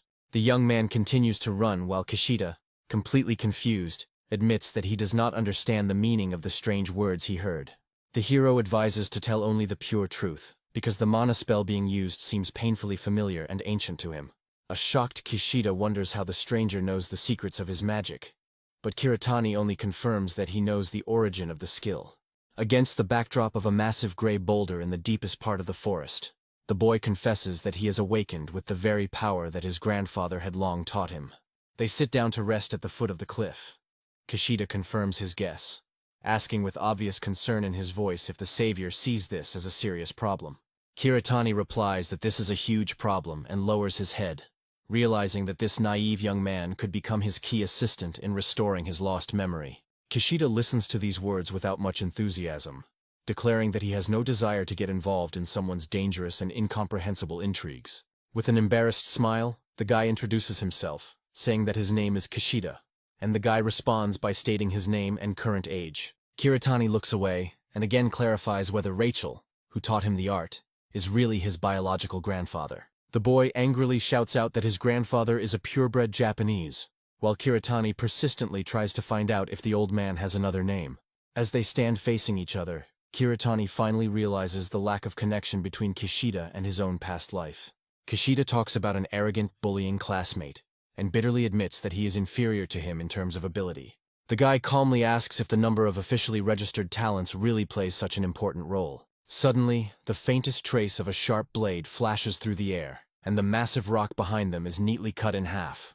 Kishida is deeply shocked to learn that Kiritani used only pure mana, without any skill to launch a powerful attack. He asks again in complete disbelief, his mouth open in indescribable amazement at such perfect mastery of energy control. The boy begs Kiritani to train him, as he can no longer forgive rotten people like Yuki. Kiritani looks closely at her new acquaintance and agrees, but puts forward one obligatory and very important condition. At this time, Yuki and 2 of his henchmen mockingly note that Kishida has clearly decided to die before the end of the exam. Kiritani steps forward and demonstratively stands behind his still very inexperienced charge. He states that this fight belongs exclusively to Kishida, and he himself does not intend to interfere with the course of the battle. Yuki notices with great surprise that his opponent has suddenly changed his behavior and look, becoming much more dangerous. The bully excitedly exclaims that it doesn't matter, because in front of him is still the same loser with one ability. Kishida's body is suddenly engulfed in a fierce blue flame, symbolizing the awakening of his hidden magical reserves. The guy stands right in front of the offender and firmly declares that he hasn't changed a bit since their time studying together. Yuki, in a furious rage, activates his ability and yells at his opponent to stop talking immediately and lecture him on proper behavior. Kishida charges forward, angrily shouting that Yuki should not cause trouble and harm to those innocent people who are not involved in their conflict. He lunges with his long spear, aiming straight at the shimmering magical barrier Yuki had erected in front of him for protection. Yuki holds his hand out in front of him with a smug grin, and mockingly asks if he really expected an easy and unpunished attack. Kishida continues to furiously strike the shield with the tip, while Yuki explains that physical contact with this barrier will inevitably cause a powerful explosion of mana. Kishida feels his hand almost melt from the heat. Kiritani scolds him for his habit of keeping his distance, instead of decisively and lightning-fast approaching the enemy. Kishida attacks with his spear again, remembering every instruction from his comrade, and realizing that he only has one decisive blow left in reserve. He looks at his enemy with a smirk in return, as the tip of his trusty spear finally begins to slowly pierce the dense structure of the protective barrier. The young man realizes that he needs to not just mindlessly release mana, but to tightly coat the tip with it and concentrate all the pressure on one point. Kishida enters a battle trance, and with a cry of rage rushes forward, aiming to strike right at the very epicenter of the raging flames before him. Yuki holds his cracked shield with both hands with the last of his strength, trying to contain the incredible onslaught of his eternal enemy's suddenly awakened power. Deep cracks quickly spread across the surface of the magical barrier, heralding the imminent and inevitable defeat of the once self-confident bully. The warrior shatters the magical shield into tiny pieces with devastating force, leaving Yuki frozen in deep shock at the sudden turn of events. Dazzling sparks fly in all directions as the boy takes a confident step forward towards his completely defenseless and fear-paralyzed target. Kishida delivers a precise and powerful blow with the shaft of his spear straight into the opponent's stomach, throwing them back several meters. The defeated bully tries to come to his senses and painfully wonders how this eternal loser was able to acquire such incredible and overwhelming power. Kishida is instantly there and delivers another sharp blow to the enemy's back, forcing him to shamefully bury his face in the dusty, dry ground. The powerful enemy wheezes with pain and impotent rage. The guy stands frozen over the defeated Yuki in a complete daze, unable to fully comprehend the fact that he actually won a fair and quick victory. The fighter grips his spear tightly, realizing that his attacker didn't even have time to use his most dangerous ability against his updated technique. He turns to Kiritani with a beaming smile and fervently thanks his mysterious mentor for the invaluable lessons he taught him in the forest. Kiritani sits lazily on a fallen tree and briefly praises the student, noting his undoubted success in mastering the first basic element of mana. Kishida sits down next to them and inquires about the fate of the magic cubes that they managed to take from the arrogant bully who lost this fight. Kiritani calmly replies that, according to all the laws of fair game, they will divide the spoils they receive equally, like loyal comrades in arms. The frightened companion tries to clarify the details of the deal. Kishida explains that he received only 20%, to which the teacher reminds him of his condition before the lesson. Kiritani announces that it will collect a portion of a student's legal income as tuition fees. As they continue along the narrow path, Kiritani notices that the time for this difficult entrance exam is rapidly approaching its end. He suggests while away the remaining hours by hunting monsters. Kishida states that only a mentor is capable of doing that in 12 minutes. Kiritani carefully checks the number dialed on the smartphone screen. He demands a personal meeting and strict confidentiality regarding their future deal. Kishida confirms that he understands everything perfectly, after which the boy turns around and announces his intention to leave the testing area. Kiritani confidently walks towards the shining portal, hearing sincere words of deep gratitude from her rescued comrade. The system window announces that Kiritani has been recognized as the best among all participants and has successfully passed the test with the maximum possible score. A mysterious girl in a mask and dark glasses walks slowly along a busy street. Kiritani suddenly blocks her path with his appearance, and they freeze in complete silence, studying each other intently. After which Kiritani turns around abruptly and declares that his interlocutor was mistaken. The huntress notes in bewilderment that she has not yet managed to utter a single word. He turns around and asks if she has any specific questions for him, or if she just decided to follow him out of idle curiosity. The girl admits to having a personal interest, surprised by his ability to take first place and instantly disappear without any honors. The two young men walk into a hunting shop, and Aoki notices that the outfit suits the boy perfectly and is designed for the challenging tasks of his speed specialization. On the table are various magical attributes with unique properties that enhance the basic characteristics of any professional warrior. The girl points to a special protective knee pad and a durable tactical belt, which should provide a fighter with maximum comfort and safety in the heat of a heated battle. She also adds that he should definitely purchase a high-quality bag to store valuables, so that all the collected trophies always remain under reliable protection. The young men stand at the cash register, Aoki clarifying that all this money and equipment is merely an honestly earned reward for his invaluable assistance in closing the rift. The boy glances at the bright sign for the rare materials department, and inquires about the range of magical resources that can be purchased in this elite place. Kiritani, carrying heavy bags, heads for the exit, while Aoki secretly hopes that this generosity will help her finally win over the mysterious warrior. She glances at the final receipt, and then they both step into the elevator, which begins its smooth upward movement toward the building's exit. The guy notices that the girl has been silent for too long, to which she dryly replies that this is just a figment of his imagination and excessive suspicion in communication. The huntress adjusts her glasses and declares that it's time to get down to business. Aoki asks him to join the guild, promising deep respect from all future comrades. Kiritani refuses abruptly without the slightest hesitation, not wanting to commit herself to any obligations to strangers. The girl's face is darkened by deep sadness. She begs him not to make hasty decisions, asking him to name at least one reason for such categorical behavior. Kiritani replies that he has no personal grievances. He simply cannot bear to transfer work to someone else, and always prefers complete independence. The girl sincerely asks him to work with her, wanting to once again feel the incredible power that she experienced next to him. Kiritani asks doubtfully why a man officially recognized as the best hunter in all of Japan would need this. Aoki explains that he is striving to reach even more unattainable heights. The girl looks at him intently and exclaims that it is precisely for the sake of these expectations that she vitally needs to become many times stronger. The protagonist admits that he, too, is extremely curious to see what kind of warrior the country's #1 will ultimately become under his personal leadership. They stand opposite each other with weapons in hand. Aoki informs them that this is her private training room, the most spacious and quiet place. Kiritani notices that her blade has changed, to which the girl replies that the previous weapon shattered into pieces the day they worked together to destroy the sphere. She takes a fighting stance in front of Kiritani and promises to conduct the training using almost no of her colossal reserves of magical mana. The young man strongly objects and urges her to fight with all her might. Aoki instantly forms blinding yellow lightning around himself. She breaks into a swift attack, aiming the tip of her heavy weapon directly at the main character, who is standing calmly in front of her. They engage in a furious and technical duel, exchanging a series of lightning-fast blows that send bright showers of sparks flying throughout the hall.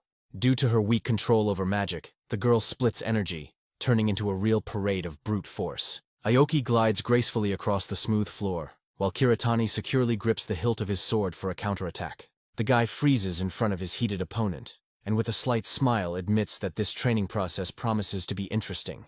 Aoki gives his opponent a focused look and leaps from his perch, aiming to strike him from above with a crushing blow. The girl points the blade straight at him, but the young man deftly dodges this dangerous attack. Her heavy weapon begins to pulse with excess accumulated energy. Kiritani performs a series of virtuoso leaps, dodging crushing attacks that could instantly crush any unprepared fighter. He glides gracefully across the smooth floor, maneuvering tirelessly and maintaining a determined look in his eyes. The young man suddenly counterattacks and thrusts his sword forward, barely touching the tip of the blade of Aoki's protective suit. Kiritani looks at her with a silent question, noticing the dense cocoon of blinding white energy around her blade. He wonders if this glow is a special form of magic that creates an impenetrable protection where it hits. The young man tries to understand why his steel sword cannot penetrate this mysterious energy armor. Aoki strikes back furiously, shouting that she simply refuses to believe her opponent's official status as an F-rank hunter. Kiritani makes a technical tackle and casually remarks that all these numbers and letters only have meaning on dry, official paper. The girl begins to realize the true extent of his talent as the weapon clattered to the floor. Aoki remains completely calm and asks his mentor if he is ready to admit defeat and give up. Kiritani states that if he uses mana, it will be extremely difficult for him to contain his true power. The system notification states that his current magical energy reserves have instantly doubled, from 35 to 70 units. The guy understands that this qualitative leap in his strength means only one thing. He has finally recognized her as a truly worthy opponent.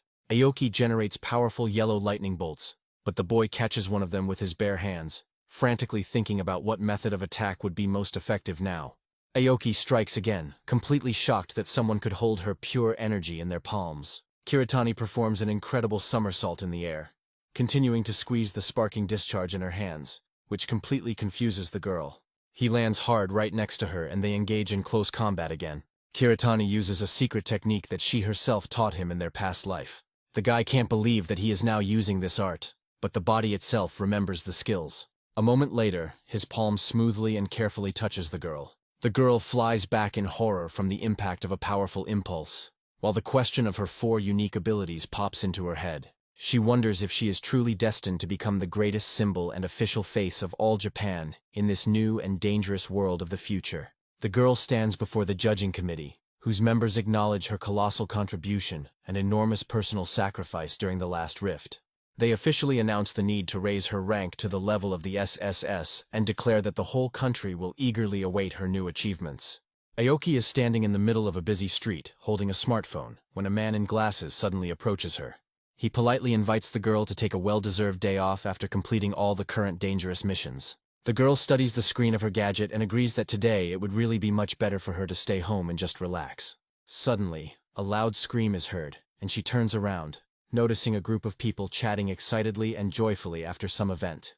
Aoki watches this scene with great surprise, looking closely at the faces of the young people. Suddenly her pupils dilate in great surprise, as she imagines herself in one of the girls. The man behind her anxiously inquires about the huntress's well-being, but she just silently heads to the car, demanding that she be taken to the rift immediately. Against the backdrop of the hangar, the girl quietly asks her mentor if she really just suffered her first crushing defeat in a duel. The young man confirms this fact, and she admits that she was prepared to lose, but reality still exceeded her expectations.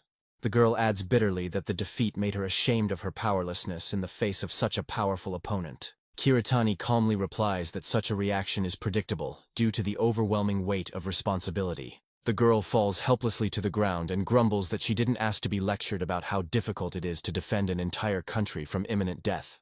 The guy looks at her closely and notices that this burden has become a hard labor for her, only because this decision was once made for her by others. Kiritani reminds her that no amount of internal pressure or self-flagellation can change the current state of affairs or speed up her learning process. At this time, the fighter reliably holds back the furious blows of the monster with his massive shield. The guy watches every move of the insidious enemy with concentration. For several minutes now, he has been engaged in a fierce battle with a disgusting and extremely aggressive goblin. A moment later, he manages to pierce the monster's body deeply with a long spear, inflicting a mortal wound on his opponent. Kishida is overjoyed and shouts at the top of his lungs that he has finally managed to defeat such a monster on his own. He turns to his mentor with a beaming face and joyfully declares that the area is completely cleared. Kiritani sits nearby, carefully studying the information on her phone, while the guy shares the feeling that he has seen this strange place before. Kiritani explains that the mission takes place in a rank E dungeon in Saitama Prefecture, after which she hands the boy a new durable shield. He officially announces that from now on Kishida will be the tank, taking the brunt of the damage. But the guy is perplexed and asks if this decision is too hasty. The hero replies that this role is perfect for his abilities, and then Kishida rushes forward with excitement, shouting that it is his duty to protect his comrades. Kiritani watches him go and is happy for his student, realizing that he has true talent. He realizes that he now needs to focus on getting to C rank as quickly as possible in order to start his own guild. A frightened Kishida points a trembling finger into the depths of the cave, while Kiritani calmly inquires about the reason for such a violent and emotional reaction of his faithful charge. Right in front of them lies the ancient, withered corpse of an unknown fighter, and the guy screams in horror that they have just stumbled upon a real human skeleton. In the light of the blazing torch, Kiritani sits down next to the remains, and concludes that this unfortunate man died here not so long ago. Kishida asks him again in doubt, the shield in his hands suddenly beginning to glow with a soft blue light, reacting to the presence of residual magic. The boy realizes that although the flow of mana in this place is barely noticeable, he can still clearly feel its ominous echoes hovering around this dead body. The heroes quickly run away from that place, trying not to lose their vigilance in this ominous and death-soaked tunnel. Kiritani and his loyal protege freeze in front of a pile of fresh corpses, the boy grimly stating that his worst suspicions have just been fully confirmed. Kishida is horrified as he wonders if the local monster is really much stronger than they initially thought. Kiritani grips his sword hilt and declares that this is definitely not the work of a mindless monster. He explains that the most problematic healer was killed first, and then the rest were finished off.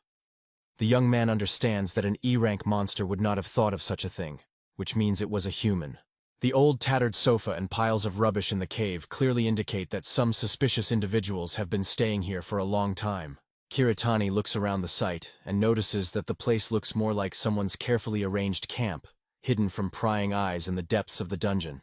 Kishida, spear at the ready, suggests that they have stumbled upon a secret hideout of criminals who were not afraid to commit brutal murder for their own safety. The guy clutches his head in complete shock, lamenting the fact that they were so unlucky to end up in the same dungeon with dangerous thugs. Kiritani, with a slight grin, clarifies the meaning of his words, hinting that in fact, it is unlikely that anyone was luckier than the two of them that day. He stands before the system window displaying information about his executioner ability, and realizes that the perfect moment has come to test this formidable power for the first time in real combat. Doctors hastily load the hunters into ambulances, exchanging brief remarks about the grave condition of those injured in this mysterious incident. Han, the leader of the 2nd Division's funeral team, greets Kiritani with a smile, noting the unexpectedness of their meeting again under such dark and strange circumstances. He notices clear signs of a recent awakening of magical powers. Kiritani asks with interest if this can be determined by appearance alone, to which Han calls such insight his professional deformation. Han asks the boy to discuss the current situation in detail in the presence of an official representative from the country's Hunters Association. Unfortunately, he had other pressing matters to attend to, so he pointed to the woman behind him, called her Major, and hurriedly left the scene. A stretcher stood next to the ambulance, and an official from the agency officially clarified whether Kiritani and Kishida were indeed the first witnesses. The Major from the Hunter Control Department smiled politely and introduced herself, standing directly in front of the boys to conduct the initial interrogation in the murder case. She asked if there were really only two of them in the dungeon, and if they had noticed anything extremely suspicious or strange during their hunt. The young man replied that this was the first time in his life he had encountered such horror, and the woman chuckled and agreed that such bloody incidents did not usually occur in low-ranking dungeons. Tachibana handed him a business card and thanked him for his assistance. Kiritani carefully studied the logo, which he had definitely seen before when he was a very green rookie. The Major and her colleague exchanged brief glances, discussing the need to move forward while Kishida considered the gravity of questioning witnesses in this situation. Tachibana turned around and asked them to inform her immediately if the heroes remembered any more details, after which they formally said goodbye and went their separate ways. Energy flared around her for a moment, and the young man thought he could barely feel her mana, wondering about the operative hunters lurking in the shadows. Kishida extended his hand and asked hopefully if they were going to finish clearing this strange dungeon they had started. The mentor made a firm decision to take a short break today to rest. Meanwhile, the quiet and serene area of the city was slowly plunging into the thick darkness of the night. The main character was calmly walking along the night street, until his attention was drawn to a barely noticeable purple trail. A magical glow slowly spread around the corner of one of the dark city alleys. Kiritani stopped abruptly in front of the hotel, and chuckled ironically at the fact that the pursued person decided to hide in a crowded place. The young man confidently pressed the elevator call button, ascended to the desired floor, and immediately felt a powerful clot of hostile magical energy in the corridor. The guy froze at the door, having unmistakably identified the target's location. The stranger's ominous dark aura was literally oozing from every crack. The hero glanced wearily to the side, after which he decisively thrust the steel blade of his sword straight into the narrow opening between the door and the massive frame. He swung the blade down, breaking the complex lock with ease, and peered into the room with a grim expression, expecting to see an armed opponent there. The room was completely empty, but Kiritani noticed a broken window and an icy wind rushing into the room through the shards of sharp glass. The young man looked out and saw someone's shadow rapidly climbing upward, deftly pushing off from the sheer walls of the neighboring tall building. Kiritani jumped out of the window without hesitation and gave chase, drawing his trusty sword as he went, ready for the upcoming showdown with the mysterious fugitive. Kiritani performed virtuoso leaps from roof to roof, never losing sight of the stranger's figure for a second, until he finally jumped onto solid ground. He instantly drove the pursued into a dead end and inquired about the identity of his new acquaintance. The man rudely asked if the mysterious guy was an agent of the association or a career military man. Kiritani icily advised him to surrender immediately to avoid further pain and suffering. The interlocutor pulled out a sharp knife and declared that he did not intend to surrender so easily to justice, after which he abruptly pushed himself away from the brick wall. The criminal exclaimed that he just needed to get rid of this impudent boy as quickly as possible, and with a furious grin, he rushed into the attack. Kiritani raised his head, calmly watching his opponent's movements, while the latter mockingly asked if the boy could actually see his maneuvers. Kiritani leaned back smoothly just as the enemy made a sharp lunge with his sharp weapon. The enemy could have easily killed him with one precise knife blow to the throat if the young man had not possessed such phenomenal reflexes. Kiritani quickly closed the distance and came from the side, delivering a crushing blow to his opponent's knee that knocked him off balance and sent him crashing to the pavement. The man collapsed to the ground, and Kiritani, with a familiar movement, twisted his arm behind his back, finally suppressing any resistance. The young man frowned sternly and stated that he had accumulated many questions, including the real reason why this man had lived in the dungeon for so long. Kiritani held his opponent tightly, demanding that he immediately reveal his name, exact age, and all the allies who had helped him escape justice. The criminal merely mockingly asked if the boy was a relative of one of those dead men, whom he called a bunch of useless idiots. The bandit grinned and added that they had simply gotten rid of a couple of extra witnesses. He confidently shouted that without a trial he had no right to do anything anyway. The insolent man demanded that he stop pretending to be a tough mercenary. His eyes widened in wild horror when he was suddenly jerked upward. The guy said that he was unlikely to return from this alley alive. Kiritani explained that no one was going to judge him according to the law, and then, with one powerful and precise movement, sent the criminal flying. He looked indifferently at the motionless body. A system notification reported an instant-level increase for the successful elimination of a dangerous social element. Kiritani studied the flickering screen carefully, reading the description that from now on the dark karma of heretics would be transformed into his personal magical power. A little later, standing over the corpse, the boy came to the conclusion that the term heretics in his new ability refers precisely to such unprincipled and evil hunters. He frowned and noted to himself that hunting people who used their powers to harm others was an excellent and very quick way to become stronger. Now it became completely clear to him what exactly the system was hinting at when it gave him this specific path of development through the destruction of human waste. Kiritani picked up the dead criminal's vibrating phone and decisively answered the incoming call, trying not to give himself away prematurely with his voice. An alarmed voice came over the line, informing them that the control department had already begun surveillance and urging them to stay out of their sight before the important X day. Kiritani only smirked mockingly. He carefully studied the bandit lying next to him, wondering why the organization needed to involve such small and pathetic scum in their affairs. The guy tried to find out the true goals of their group, but in response he only heard rude advice to shut up if he still valued his own life even a little. He demanded to be given detailed information about the mysterious X-Day, but instead of a clear answer he received only a portion of dirty insults.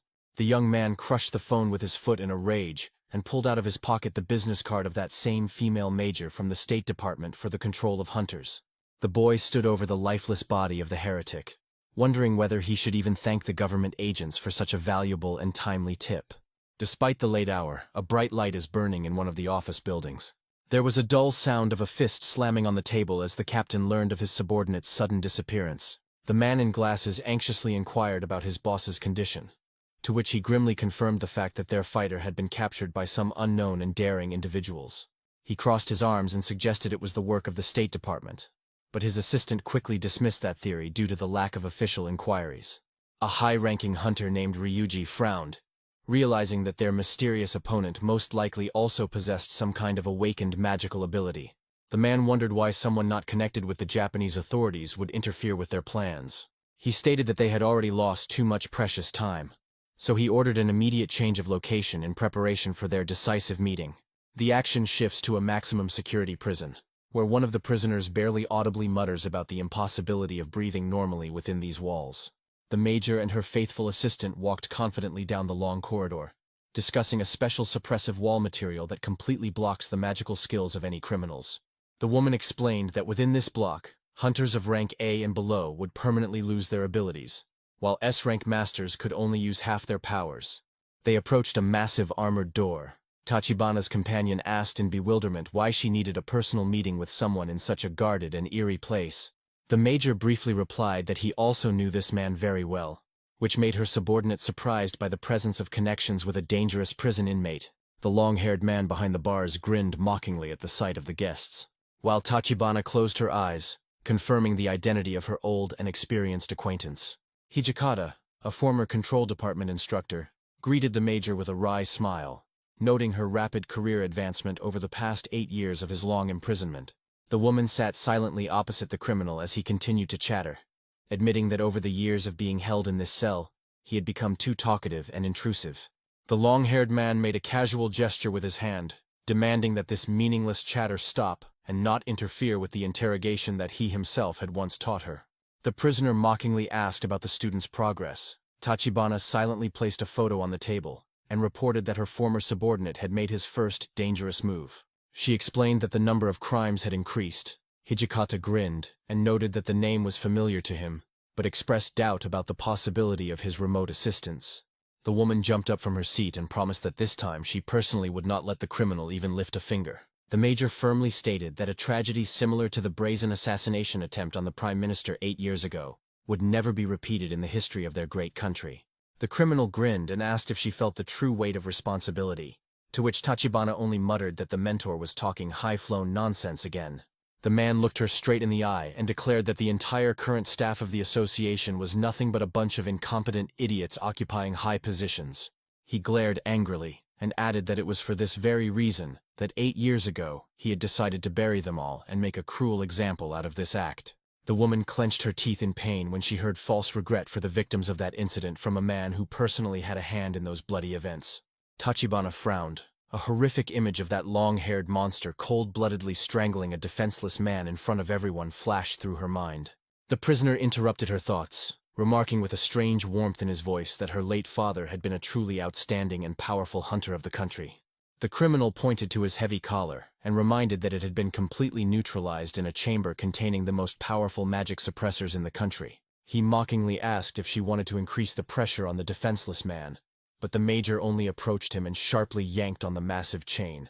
Tachibana narrowed her eyes and vowed that she would do everything possible and impossible to ensure that this mad monster never saw his long-awaited freedom again. In a dimly lit prison corridor, an assistant listened intently to his superior as she began her sad tale of events that had happened 8 years earlier. She revealed that 35 of the best hunters had banded together to stop Hijikata when he made a daring attempt to kill the Prime Minister in cold blood. The woman turned around and added with bitterness in her voice that one of those heroes who stood up to defend law and order was her own father. She explained that the criminal's horrific actions were ultimately stopped by the current chairman of Mansu, but the losses they suffered were simply irreversible. Tachibana forced a smile and said that all this was a thing of the past, so it was time for them to cast aside their empty sadness and immediately return to their work. She pulled out her smartphone, which flashed breaking news on its screen, and muttered that someone mysterious had clearly decided to provide them with serious assistance. Powerful spotlights illuminated the prison grounds as the major carefully examined the photo and realized that it depicted the very same guy who had escaped yesterday. The action moved to a dangerous D-rank dungeon, located in an old brick mine, where the air was saturated with dust and the smell of ancient magic. Kishida looked at his mentor with bewilderment and asked if he really planned to take his share in rare materials instead of regular money. The young man confirmed his intentions, adding that from now on, he would collect specific resources needed to strengthen his own equipment. A creepy monster with cold blue eyes suddenly appeared before the companions in the depths of the dungeon. The heroes were forced to immediately take up defensive positions in this dark and dangerous mine. The guy swung his long spear sharply, and with a precise movement plunged the tip into the enemy's muscular neck. The monster turned in rage towards the offender, but Kiritani had already made his lightning-fast leap. He sliced through the enemy's dense flesh in mid-flight with his incredibly sharp blade. The enemy's body fell apart with a dull sound, drenching the old walls of the mine with foul-smelling blood. The hunter froze in the very center of the monster cluster, while Kishida again inquired about the true reason for his mentor's sudden need for these resources. Kiritani replied dryly that he was not collecting these valuable materials for personal use, but promised to reveal all his secrets a little later. With just a few precise and sharp blows, the guy decapitated 3 monsters at once, who were trying to surround him in this narrow and cramped tunnel. Kiritani landed gracefully on the stone floor as behind him, one after another, the numerous enemies he had defeated fell dead. The ground beneath the hero's feet suddenly began to shake, and a frightened Kishida asked if this rumble meant the imminent appearance of the main boss of this mine. A monster of colossal proportions appeared before them, and Kiritani quickly rushed to attack, anticipating the acquisition of the rarest materials that could only be obtained from the body of such a powerful creature. The monster struck the ground with its massive paws with all its primal strength. Kiritani climbed up his scaly limb with deftness and silence. He leaped high, adjusted his grip on the hilt of his sword, and drove the blade deep into a vulnerable spot on his giant enemy's body. The young man then launched a series of crushing circular blows with his blade, leaving deep and bleeding wounds on the boss's skin that were incompatible with his life. The main enemy of this dungeon was literally cut into several pieces, after which the hero smoothly sank to the ground next to the remains of the enemy. The monster's sharp claws and strong horns lay right in front of him. Kishida muttered about the impossibility of even the slightest competition with such power. The sky above the city turned the crimson tones of sunset, as a soft glow began to emanate from a small sphere lying on the table in front of Kiritani. The boy sat opposite this artifact, meticulously reconstructing in his memory the secret technique for fully revealing a person's hidden abilities. The young man remembered his shopping trip with Aoki, and realized that he had spent the entire night without sleep to create a special soul capsule from the materials she had bought. The main motive for the recent mine clearing with Kishida was to obtain the rare resources needed to complete this complex alchemical process. Kiritani carefully reached out his hands towards the glowing sphere, but his first attempt was a complete failure, turning the valuable ingredients into a formless, sticky goo. Then the precious components burst into flames and instantly turned into a pile of useless gray ash. The next few magical spheres looked extremely fragile and seemed completely unfinished. Night had finally fallen on the city, while the huge jaw of a monster lay motionless on the table in front of the hero. He firmly decided for himself that the time had come to put an end to these endless and stupid mistakes once and for all. He narrowed his eyes and silently prayed that this time the magical process would be successful and allow him to finally achieve the desired result. The guy again smoothly extended his palms towards the mysterious object, focusing all his internal forces on the target. At that very moment, the entire room was illuminated by a blindingly bright and powerful flash of pure, concentrated energy. Kiritani's eyes widened in pure delight as he saw the completed soul capsule floating right in front of him. This magical artifact greedily absorbed all the power of the magical metal and pulsed with bright light. The young man resolutely swallowed the artifact, realizing that in this unique way he would be able to effectively increase his other characteristics, in addition to mana. His stamina instantly increased to 11 units, after which he rubbed his chin and noted the benefits of this method for gaining complete independence. The hero turned to the monitor, where the announcer was reporting the discovery of an unidentified body at an intersection and the connection of this incident with the criminal forces of the province. Kiritani thought that this rapid development of events and the police intervention were quite an unexpected and strange turn of events for him. He picked up his bag, contemplating the need to tell the major the coordinates of the heretic base and wondering how far they could get with such meager leads. The moon shone brightly in the night sky. Tachibana walked slowly across the parking lot to her car, immersed in heavy thoughts about her recent interrogation in prison. The girl stopped near the car and sighed heavily, realizing that the old mentor's words had left a deep mark on her soul and an unpleasant feeling of anxiety. She suddenly noticed a strange package on the windshield. Inside were some papers and a broken mobile phone, neatly packed in a bag. The major unfolded the note she had found, which stated in short, clear handwriting that all of these things belonged to the missing criminal. Kiritani stood stealthily behind one of the massive concrete columns in the parking lot, while Tachibana urgently called a colleague and asked him to wait for her so they could immediately discuss the discovery. The boy walked confidently away into the darkness, while the woman excitedly announced on the phone that she had a very important and bold idea regarding Hijikata. In the colonel's spacious office, the interlocutor clarified that this dangerous individual was currently in Tokyo, to which the man acknowledged the seriousness of this official statement. The major confirmed her suspicions with a short nod, and the chief asked on the basis of what facts she had come to such a bold and unambiguous conclusion. The woman put her hands behind her back and explained that only one number was found in the burnt-out memory of the phone, the signal of which led them directly to a secret lair in Tokyo. The man noted that the criminal's motive in that region was to seize a plant with enormous explosive power, capable of wiping out an entire residential suburb. The girl stated that numerous pieces of evidence were found at the scene of the death, indicating that a large-scale terrorist attack was being prepared in the city. She clearly recalled the face of this daring criminal, and emphasized that the association had already sent out elite hunters to capture this elusive master of magic. Tachibana convinced the leadership that this was their only chance to bust the gang. The colonel asked if she was hinting at the group's connection with the dangerous prisoner Hijikata.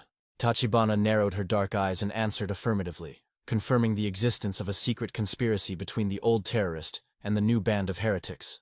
The major looked closely at her superior when he asked about the motives for their interest in the old man, and suggested that they were again preparing a daring assassination attempt on the country's leader.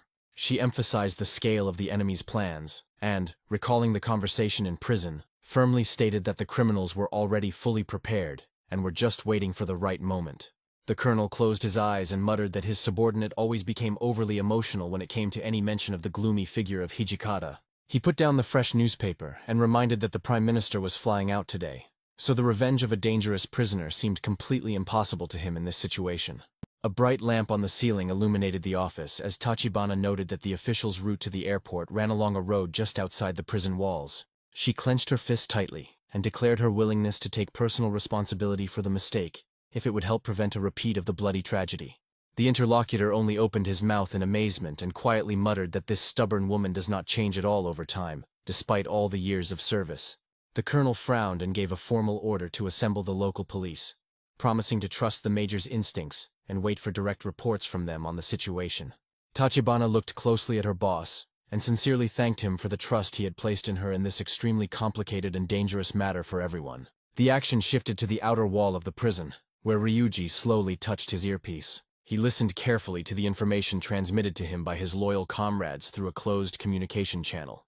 He unfolded a detailed map in front of him and announced that the operation had already begun successfully, and that all the secret underground tunnels were indicated on this diagram. The man took a quick glance at his bespectacled assistant and gave a sharp order to the entire group to immediately move forward to storm this protected facility. One of the criminals walked up to the wall and slowly ran his fingertips over the cold, hard stone. He was searching for the perfect spot to deliver a powerful blow of mana, to destroy the barrier with one precise and accurate movement. The next second, a deafening explosion was heard from the use of the forbidden dead hand technique, which easily made a hole in the massive prison wall. The leader noted the presence of a magic suppressor in the building's materials, pressed his bracelet, and explained that under normal conditions he would only be able to use the skill once, but this artifact completely removes all restrictions. The captain ordered each member of his squad to don the same device, after which the entire group resolutely moved forward down the dark corridor of the prison. Their large-scale operation began, and while moving through the interior, the leader suddenly froze, signaling his men to stop. He raised his finger and silently pointed at the ceiling, giving a silent command to proceed further. After this, the bespectacled subordinate instantly placed his palm on the concrete surface to create a new powerful explosion. A powerful detonation discharge tore a huge hole into the next floor of the building. The armed criminals began to quickly climb the stairs, trying to get to the very depths of the secret block as quickly as possible. Ryuji strode confidently into the brightly lit hallway, causing the peaceful prison staff to flinch in horror and ask in panic how he got in. The criminal pushed himself off the floor, and with a lightning-fast movement threw one of the guards aside. He grabbed the second opponent firmly by the throat with his powerful hand, completely blocking any attempts at resistance. The hunter rose to his full height and ordered his subordinates to accelerate as much as possible, declaring that the prison control room was right in front of their squad. The light in the corridor was very bright as the two men quickly took up positions on either side of the massive door. They were preparing with great concentration for the immediate implementation of their insidious and incredibly daring plan of capture. The bespectacled assistant carefully touched the metal surface with his finger. A concentrated beam of energy instantly made a small hole in the powerful metal door. The captain listened, and then began to slowly approach the hole. The man took a deep breath and released a poisonous mist into the room using his unique A-rank ability. The acrid smoke quickly seeped into the room through narrow cracks. From behind the closed door, a muffled cough could be heard from the employees, who did not even have time to understand the reason for this sudden attack. After some time, the heretics opened the door and found all the workers unconscious, allowing the leader to celebrate the successful completion of the stage. Ryuji began quickly typing the secret code into the main console, after which he decisively pressed the red button and gave the order to immediately follow this man. A video from a surveillance camera suddenly opened on the main screen. There, the long-haired prisoner was already grinning mockingly at the camera. He clearly had a premonition of his long-awaited and triumphant release from this cage. Ryuji and his entire armed troop humbly knelt before him, solemnly announcing their long-awaited arrival to their great mentor. Hijikata slowly rose from his seat and praised his loyal students for such a spectacular parade, all the while emitting an incredible and frightening magical energy. The man declared that he was already quite tired of endlessly waiting within these gray walls, and now the whole world would tremble from his newfound strength. The car was racing along the night highway at great speed. Tachibana radioed to immediately dispatch all available reinforcement groups in the area. The major frowned and tried to request official assistance from the Hunters Association. But at this critical moment the connection suddenly broke off mid-sentence. The woman clenched her teeth in rage and cursed, and the car stopped with a loud screech of brakes right in front of the main gates of the captured prison. The partners rushed inside and saw the motionless bodies of the guards on the cold floor. This made Tachibana realize with deep bitterness their fatal delay of just one short step. The bespectacled assistant tried to stop his superior, pointing out the mortal danger, but the major had already drawn her pistol and resolutely moved deeper into the building. She sincerely hoped that the magic suppressors installed in the building were still working properly, as this gave her a ghost of a chance to defeat dangerous criminals in a normal fight. The girl pulled the trigger on her pistol and resolutely moved towards the criminals. One of the masters stopped, looked closely at the girl and wondered what she was doing. The major opened fire on the enemies, but one of the bandits only lazily held his palm forward. The criminal demonstrated his complete superiority, completely unafraid of the weapon pointed at him. The fired bullets instantly froze in the air right in front of the criminal's hand, after which they simply dissolved into space, without causing any harm to the heretic. The criminal grinned insolently, and sarcastically remarked that the employees of the control department had absolutely no manners, since she didn't even bother to say hello when they met. Tachibana's eyes widened in shock as she frantically tried to figure out how exactly this bastard was able to use magic despite the prison's powerful suppressors.